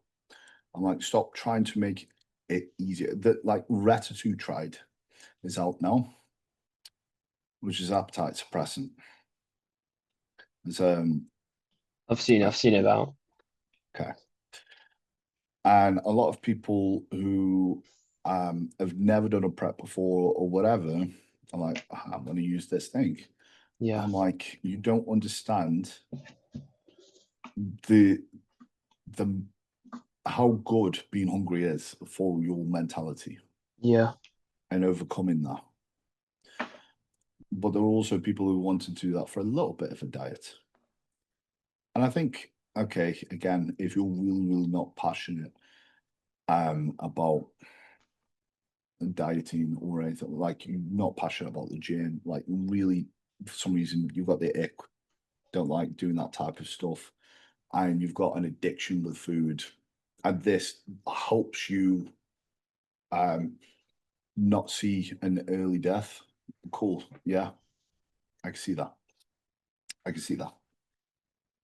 But I think sorry, if you're just using it to make a necessary process easier, a lot of the time it'll come around and bite you on the arse, really. Yeah. I think what's really important, and I think we're talking about, I'm just going to call it Reta, the training, the dieting, everything. I think the main message for anyone listening is you can do whatever you like to make anything easier, but at the end of the day, there are things you just have to fucking do to get your goals. It's like when you do an exam, no one else is going to revise for you, or you're working a job. Those shelves are not going to be stacked by anyone else, and you can put it off as much as you like. You can make things easier, whatever. But at the end of the day, you've actually just got to work. And no matter how easy you make it, and as you said like this, you've just got to go through the dark period. And if you don't do it, you're not going to fucking get anywhere. Yeah, but the hard shit is good, because Yeah. you shouldn't ask in life. You shouldn't ask for the metaphorical weight to be lighter, the burden of life to be lighter. You should ask for stronger shoulders, right? So you can actually deal with what life throws at you better. And going through hard shit and building resilience is not only useful for the resilience within the process, but in life in general, right? And this is why people who've gone through adversities before seem to do well at this type of stuff, because they've built that level of resilience through some hard shit, and they go for it, you know? Yeah. When I coach, there's guys that I coach, right? They've got a family, kids, they work night shifts, and they're still putting in the graft. And they're used to grafting through through doing that type of shit. They've built this type of resilience where they can fucking do what they need to do, right? It's like, you ever want to make a business work, be prepared and to do a lot of hard shit that does not reward you. Yeah. And and that's where you've got to be. Look at people need to stop idolizing the end goal of success, the idolizing the success. And a lot of people need to take into account the price of it, the cost, and actually go, am I willing to pay that? Am I willing to pay this whole fucking bill that success comes with? Yeah. Or even if I might not have to pay every single item on this bill, I'm willing to pay all of it. Yeah. Yeah. For sure. And then if you are, and then you were like, right, okay, I'm willing to do that when it comes to it, I am going to fucking do it. You're going to be in a far more advantageous position than the motherfucker who just looked at success and went, I want that. You know, because you looked at what is actually fucking required to prepare yourself for it. You know, because that's what it is to obtain success. It's the process of hard shit. Yeah. And on top of that, I would want to ask you about your food and nutrition. How do you approach your food in off season and then in prep? Because obviously you're in prep now. What changes and also what mentality changes? Obviously, you spoke about earlier about when you were younger, you did the plain food, like the no seasoning, and that almost got you into that space of just more consistency and discipline. Does that still apply to you now, even though you have the availability of seasoning and everything? And what changes between off season and prep? So the meal, I've just been eating a meal that was plain chicken, cold, with a bit of pepper, bit of salt, and spinach. So no like flavored seasonings, and it was cold. That's how I'm doing this prep. But I will have cream of rice, you know, and that, and I'll have a bit of dark chocolate. But as soon as I started this prep, I was like, no sauces, no seasonings, because it, I want to think about food as little as possible. I've again, I've experienced it. I've tried the other shit, right? I've done it. Yeah, And what's the point in me making something so fucking nice when there is this finite amount of it and making me crave it a lot? yeah, When I can't eat any more of that, and the energy I spend thinking about it is completely wasted. I want to minimize that as much as possible. I yeah, want to just be able to eat and crack on. And one of the best things that you can do for a prep, this is why it's important to feel hunger, right? One of the best things that you can do for hunger is to be distracted. And with yeah, that, you become very productive. If you focus on the distraction, keeping yourself busy and engaged, and not thinking about food. yeah, So, and then the off season, this is where people get it flipped, right? And it should be flipped the other way around. In the off season, you should be trying to make your food as palatable and as tasty as possible. But people oh, get really? lazy with it.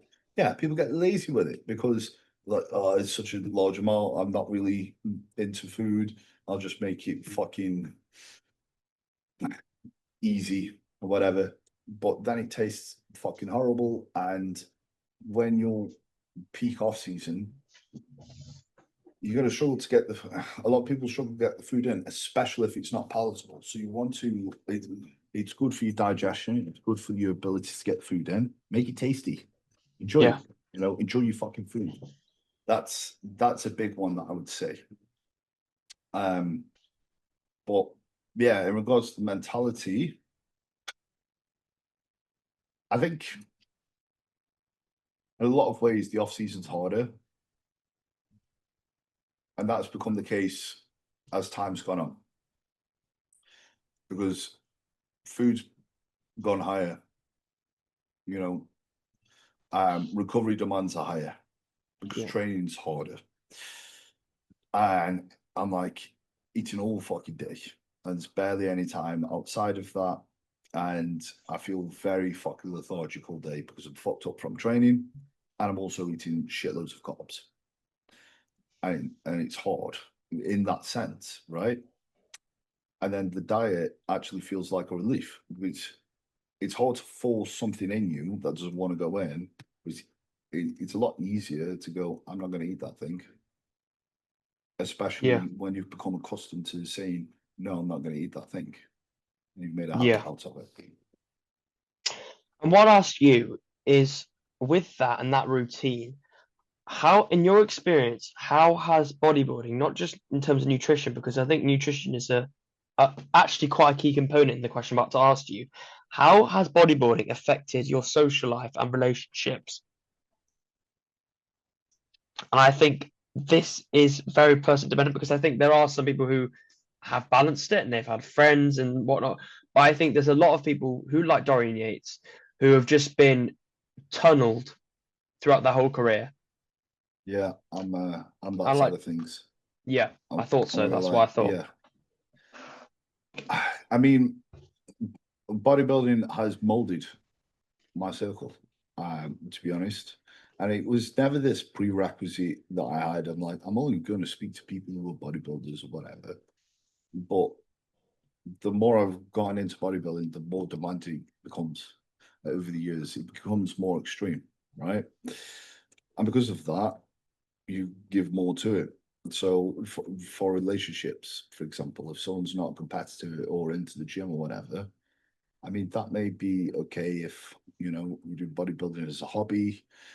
Um, but when it's everything, you know, it's your job and it's the all your hours in the day,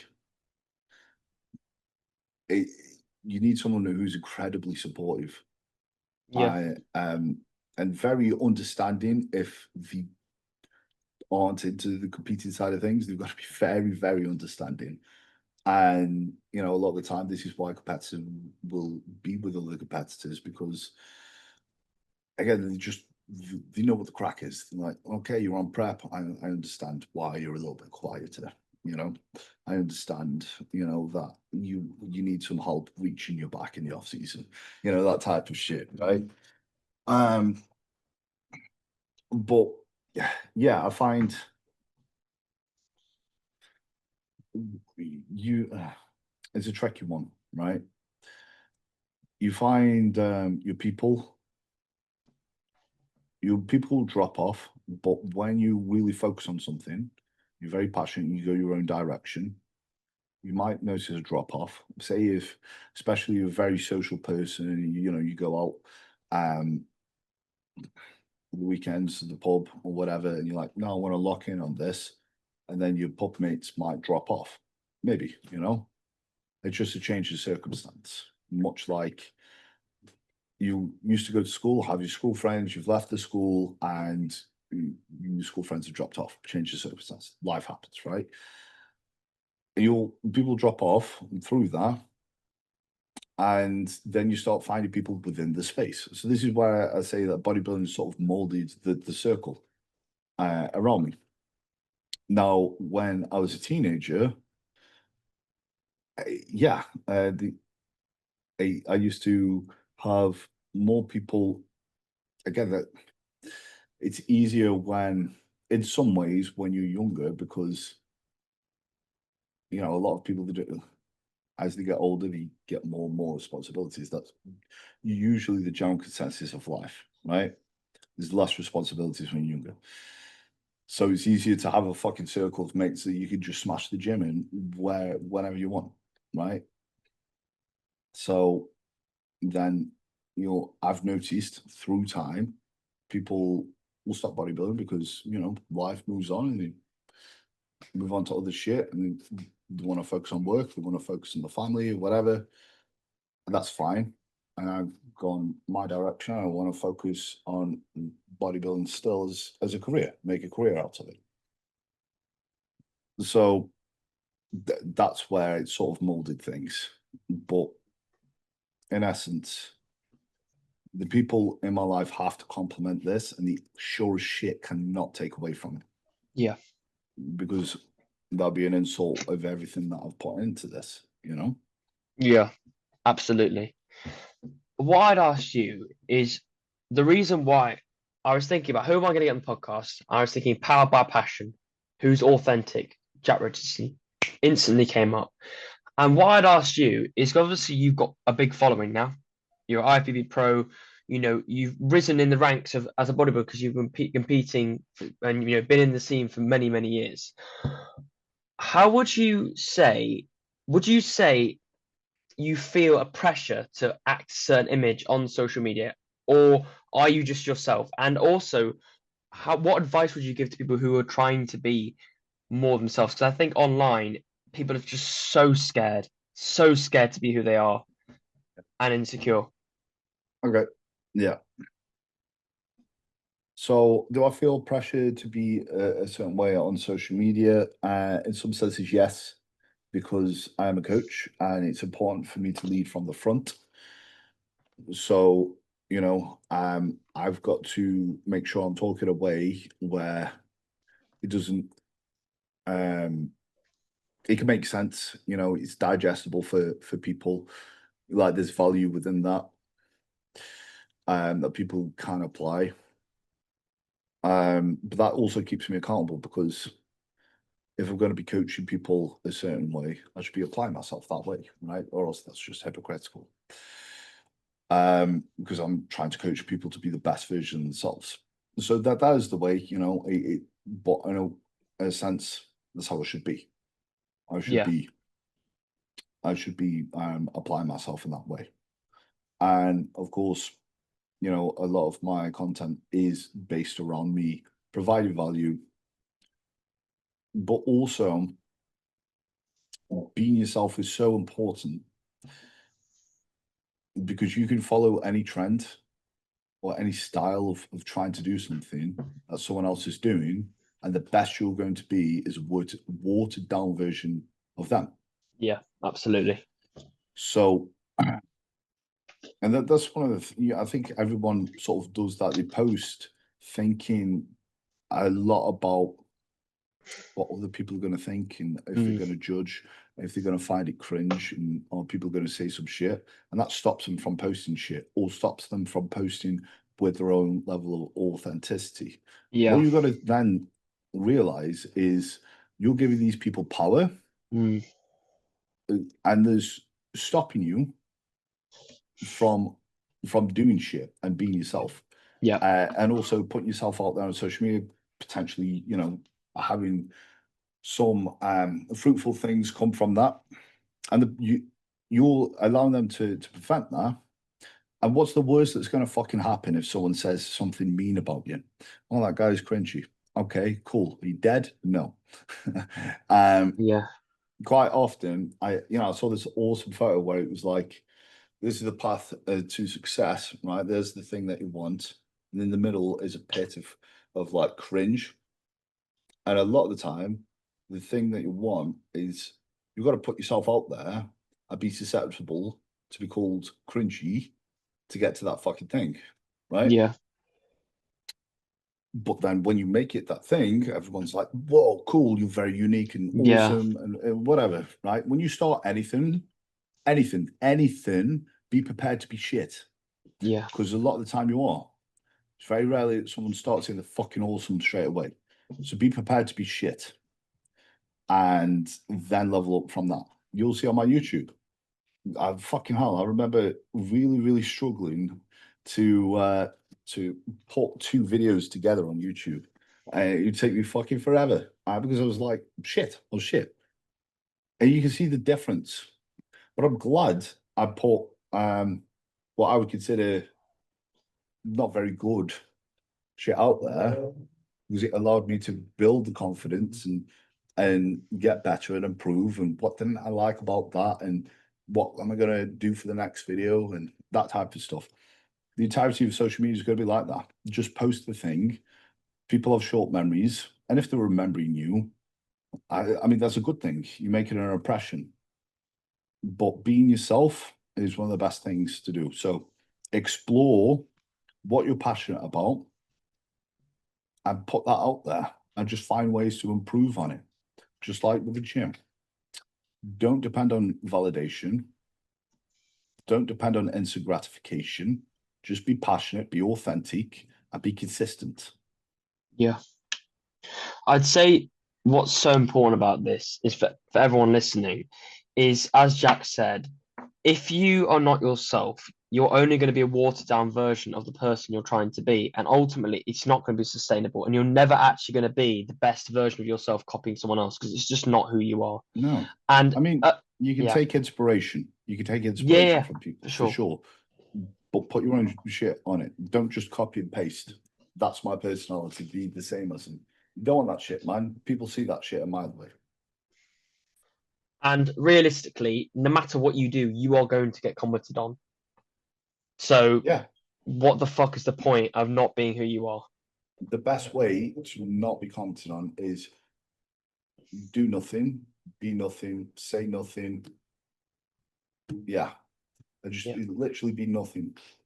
If you're trying to be something, you're going to be susceptible to some bullshit, right? Yeah.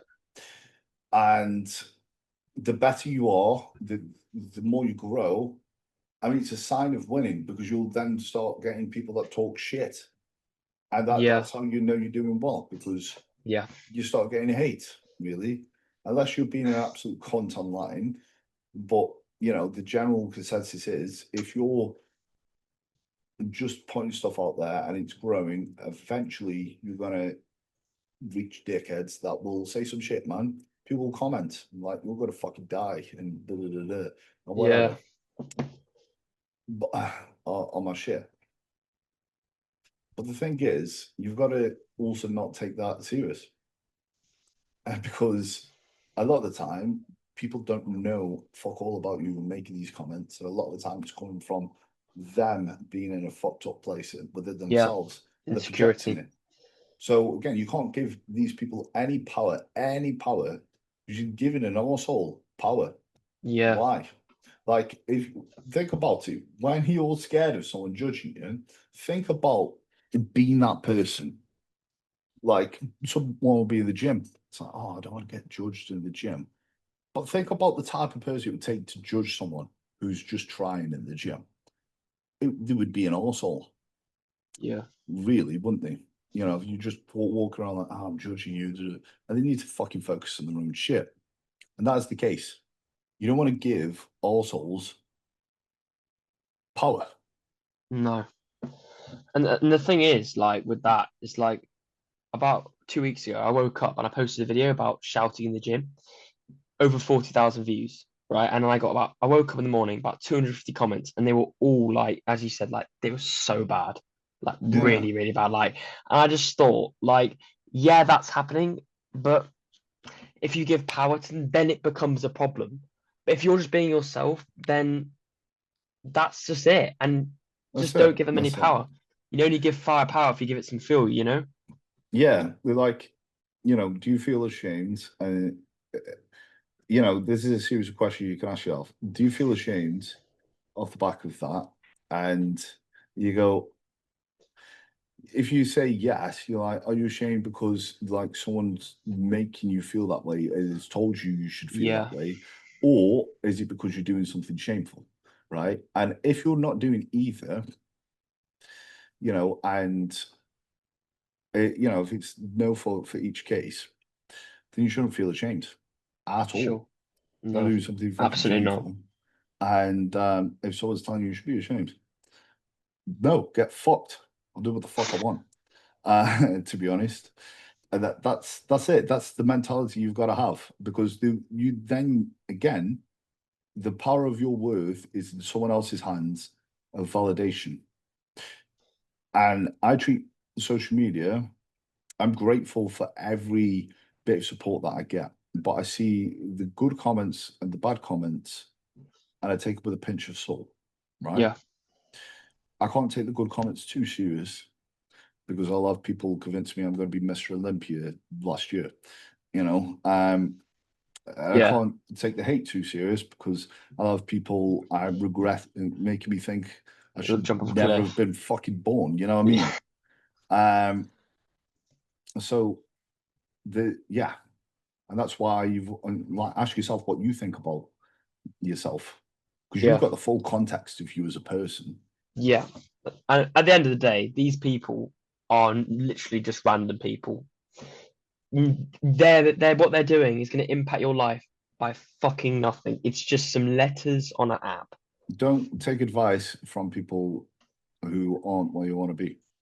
You Yeah. know, if someone's telling me I'm training, like someone's mentioned me, spoke about me making noise in the gym, and I'm Ugh. like, I mean, yeah, I'll get that every time I post a video of me doing it. Again, TikTok's the worst. It's the most Are you toxic on place. TikTok? I am.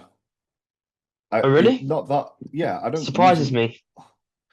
I'll just repost some shit on that. It's not that I'm heavily Instagram's my main shit. I'll just repost some shit on TikTok, and it just surprises me at the difference because Yeah, there's just a lot more toxic people on TikTok for sure. people Yeah, that just seem to hate, right? There's a lot of ignorance, but at the end of the day, the people are saying shit, and I'm like, do I want anything of what they are?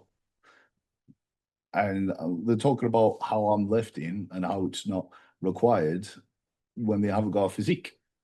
yeah. And hey, I haven't got the IFBB Pro card, so I mean, yeah, they don't, but like they haven't got the physique and they don't train very hard. no. You know, they can't. And so in my mind, I'm like, how can you say what excessive is if you don't know what's required to say what the excess is? Yeah, That doesn't make sense. You know, can't say, oh, you should. There's no need for that noise. I'm like, how the fuck would you know? How the fuck would you know? yeah. And also, as you said, if you don't have the physique, if you're not lifting the load, why are you talking? Because you don't know you don't know what it takes to do that. Yeah, So exactly. shut Yeah, up. I'm like, this. It's never been from someone who I'm like, oh, I really admire that person's opinion, um, because there's someone who's really made a name for themselves in the sport, and they're very, standout individual in the sport. They've got a great physique, or they've got a great mind within the industry. No, it's usually from some motherfucker who doesn't train or Yeah, barely. yeah, for sure. Just to, I just wanted to touch on briefly about PEDs, and I'm not gonna, if you don't want to talk about it, there's no problem. But I just want to just ask you what your experience has been with them. Like, obviously going through, so many years of training, and what would what has been your experience with it? Going from, and also I want to ask you, sorry, but when did you go enhanced compared to when you were natural? Because I'm assuming you competed naturally first when you were 18. Yep. So I was natural from 2013 all the way to 2020, the very, very end of 2021. So it's Okay, pretty much just starting in 22, right? And that was after my 9 natural shows. My okay, second competitive season. I spent what, 7 years ish natural. that's a long Was time then. Yeah, I was 22. 22. Started training at 16.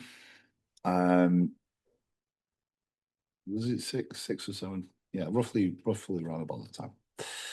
Um, and yeah, the decision, what led me to that was purely to be an IFBB pro and make a career out of this. But I also had to give myself evidence that I could do multiple seasons and that I could dedicate myself through off seasons and also build a base naturally and blah blah blah. I set these goals for myself because I wanted to truly earn the right, and also make sure I'm not making this impulsive decision for something that I'm not actually going to go into as a career. Because a lot of people are like, yeah, give me the source. I want to be a pro. I'm like, fuck, man. Again, to what I was saying earlier, it's like, well, how long are you willing to do this? Yeah, But what it taught me, my experience on it,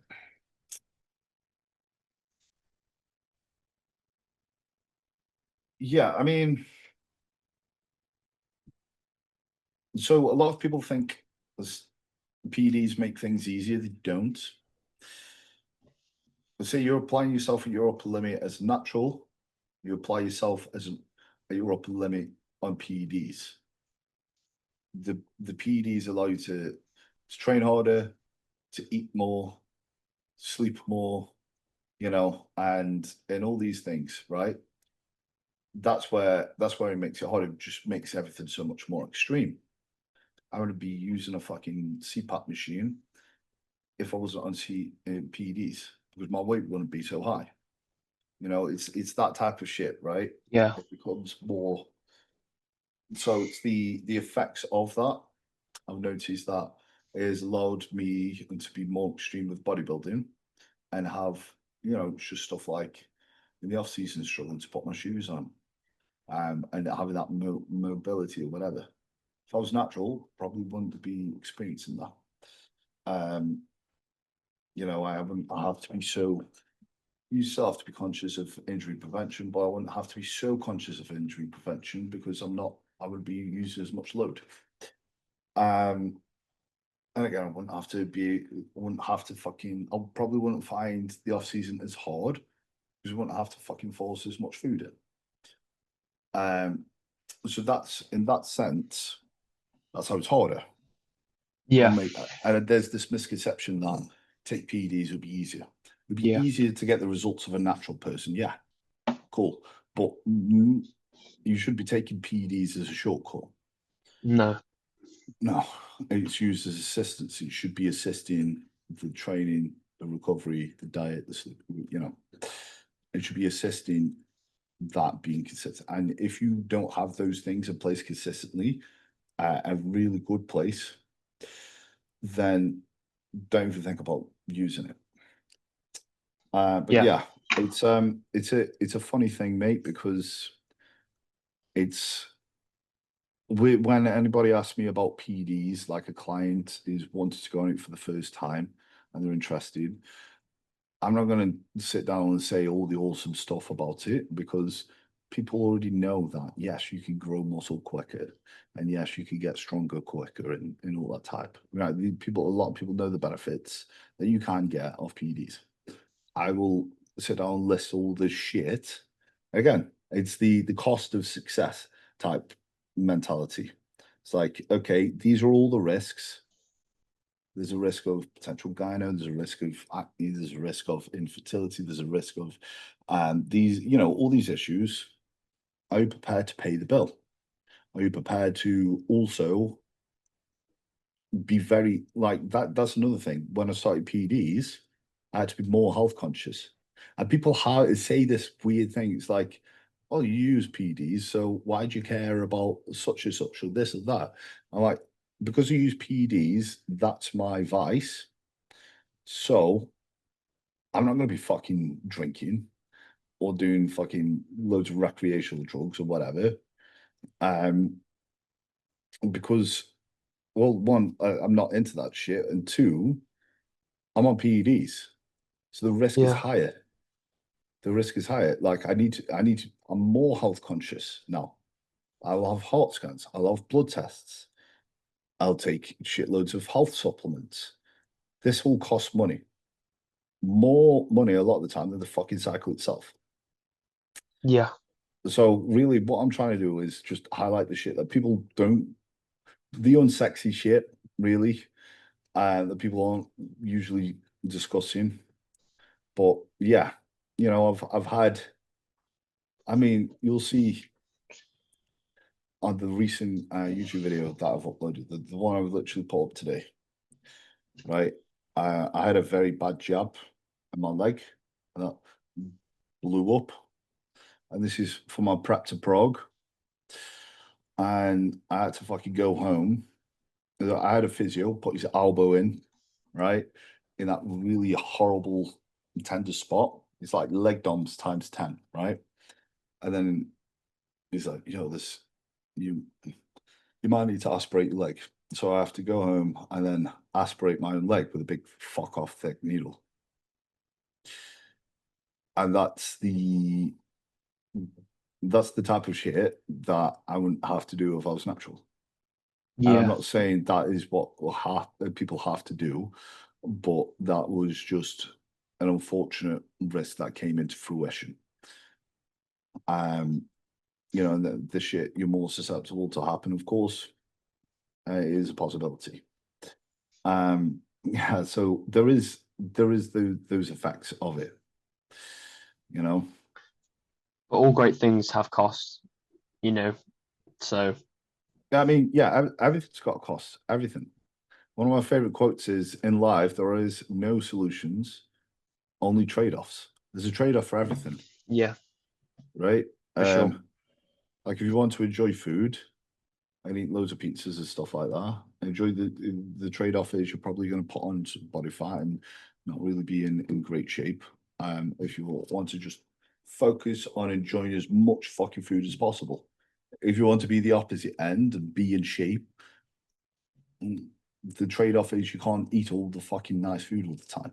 You know, that's just a very simple analogy, but that applies to absolutely everything in fucking life. There's always a trade-off, and that's what you got to look at. Yeah. Is the trade-off. And the last few questions I want to ask you is, what does legacy mean to you? And what kind of mark does Jack Richardson want to leave on this planet? Man, these are big questions. Legacy. Legacy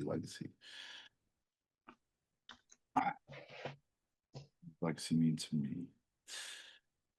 I think legacy is essentially what people discuss when your name's brought up, and the fact that people will bring up your name in the first place. So I definitely want to have a legacy within bodybuilding, 100%. And that's what I want to, you know, I want people to go, when they think about bodybuilding, UK bodybuilders, I want people to think Jack Richardson. He did it very fucking well. Yeah. That was a guy, that was a great bodybuilder. You know, that's the type of legacy I want. Yeah, that would be ideal. That would be nice. But I also want to have, on a broader scale, a positive impact. You know, I think it's important to leave a positive impact. And that's another form of legacy as well, is where your name's not mentioned, but the fucking footprints that you've left behind have had a ripple effect. You know, it's like Mike Mensa. His ripple effect was, you know, helping pass on that high intensity, low volume. You know, that's one of the legacies of Mike. You know, and that's what I want to do, is I want to be able to have something where I've left my mark, especially within bodybuilding, where it's like, cool, this has been a nice, positive thing that has helped people with the training, with whatever, with the mentality that people could take on, and that affects generations of people. That, you know, that's the type of mark, is, you know, if you're going to do something, make sure you leave a positive impact. You know, try to come into this life and not take more than you give. You know, give something back where people can take inspiration from it or take value from it and run with it. I think that is, I think that's going to be it, because I think people could get a very egotistical with this type of stuff and go, I just want people to fucking hail my name long after I live and say I'm the dog's bollocks. I mean, cool, it's nice or whatever, but you can't control that to an extent. And you know, it's one of them, like, you want to make an impact at a bigger scale than your name. I think that's a good success, is if you manage to leave a footprint behind that's bigger than you ever could have been. That's a fucking massive impact, where other people use that. Brilliant. You know, it's like one of Arnold's many legacies is, like, God, what he's done for bodybuilding, the ripple effect of that. Yeah, for sure. And what I'd ask you is, what advice would you give to your 18-year-old self, and what advice would you give to people watching this who are my age and 18 or whatever, who are just basically very early on in their bodybuilding journey? What advice would you give? What advice I'd give to myself, absolutely, and this will apply to a lot of people who are very young and getting into it, is don't get injured on a weight that's eventually going to be your warm-up weight. You know, like, you're not going to be fresh and invincible forever, and so, like, keep that in mind, because it does come around. And I know that is like a classic fucking thing to say from someone who is a little bit older, but it's true. It's true. You know, I heard it when I was that age. I did, and you think, nah, fuck that, and then you go and lift the fucking weight, and then you're like, oh shit, ow, that hurt. Okay, I'm out to the gym for a little bit now. Um, so that's one thing, but I think another one is, a lot of what we spoke about today. It's like, hey, bro, the process. This is what it's actually about. You know, Yeah. it's just about being better than last time, and compare yourself to yourself. That's the only comparison that matters, really. Uh, you are on track. The things that are great for you at the moment is you have passion, and I know how that's going to work out for you. That's what I'd be saying to my younger self. It's like, honestly, just keep that passion alive and keep investing in your right to do so, because eventually there's going to be something there. If I could wave that flag and go, there is going to be something at the end of it, I think that would have been useful. But again, maybe I had to fucking learn to just get back up and hope. I think that was an important one. But I think definitely just focus on your own progress of being better than you were. If you do that, you focus on improving constantly in everything that you do and how you apply yourself, then it's impossible to stall, and it's fucking even more impossible to go backwards. Yeah. And it becomes way more rewarding and fulfilling. And just to finish on, what's next for you, bodybuilding and beyond? What's next for you, Jack? Good question. So I'm currently in a prep now. And again, in the same vein of trying to improve in everything possible, I'm wanting to document this prep better than I've ever documented anything before. So the content I'm wanting to improve. I'm trying to do a good job of the YouTubes. And also, yeah, I'm wanting to throw myself at the goal of trying to qualify for the Olympia. And Yeah. every time I prep until I do, that will be what my aim is. But yeah, of course, I'm constantly trying to improve myself as a coach as well. I've just expanded in that way with Progressive State. There's going to be loads of awesome stuff coming from that as well. And again, everything that all my core values of who I am and what I do, it's that, but amplified. Yeah. I just wanted to say, this has been a fantastic podcast. I've really enjoyed speaking to you about everything we've spoken about, and I do really appreciate you giving me your time tonight. Nobody's moment.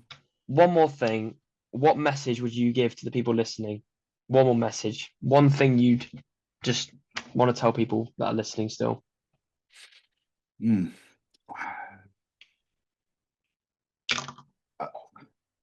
Enjoy what you're doing.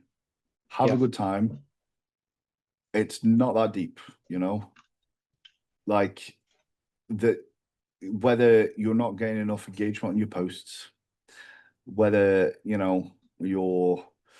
you've been ghosted by someone on the messages, whether you don't get a placing at a show, whether you don't get that lift, you have a poor session, whatever it is, it's not that deep. It's never as bad as you think it is at the time.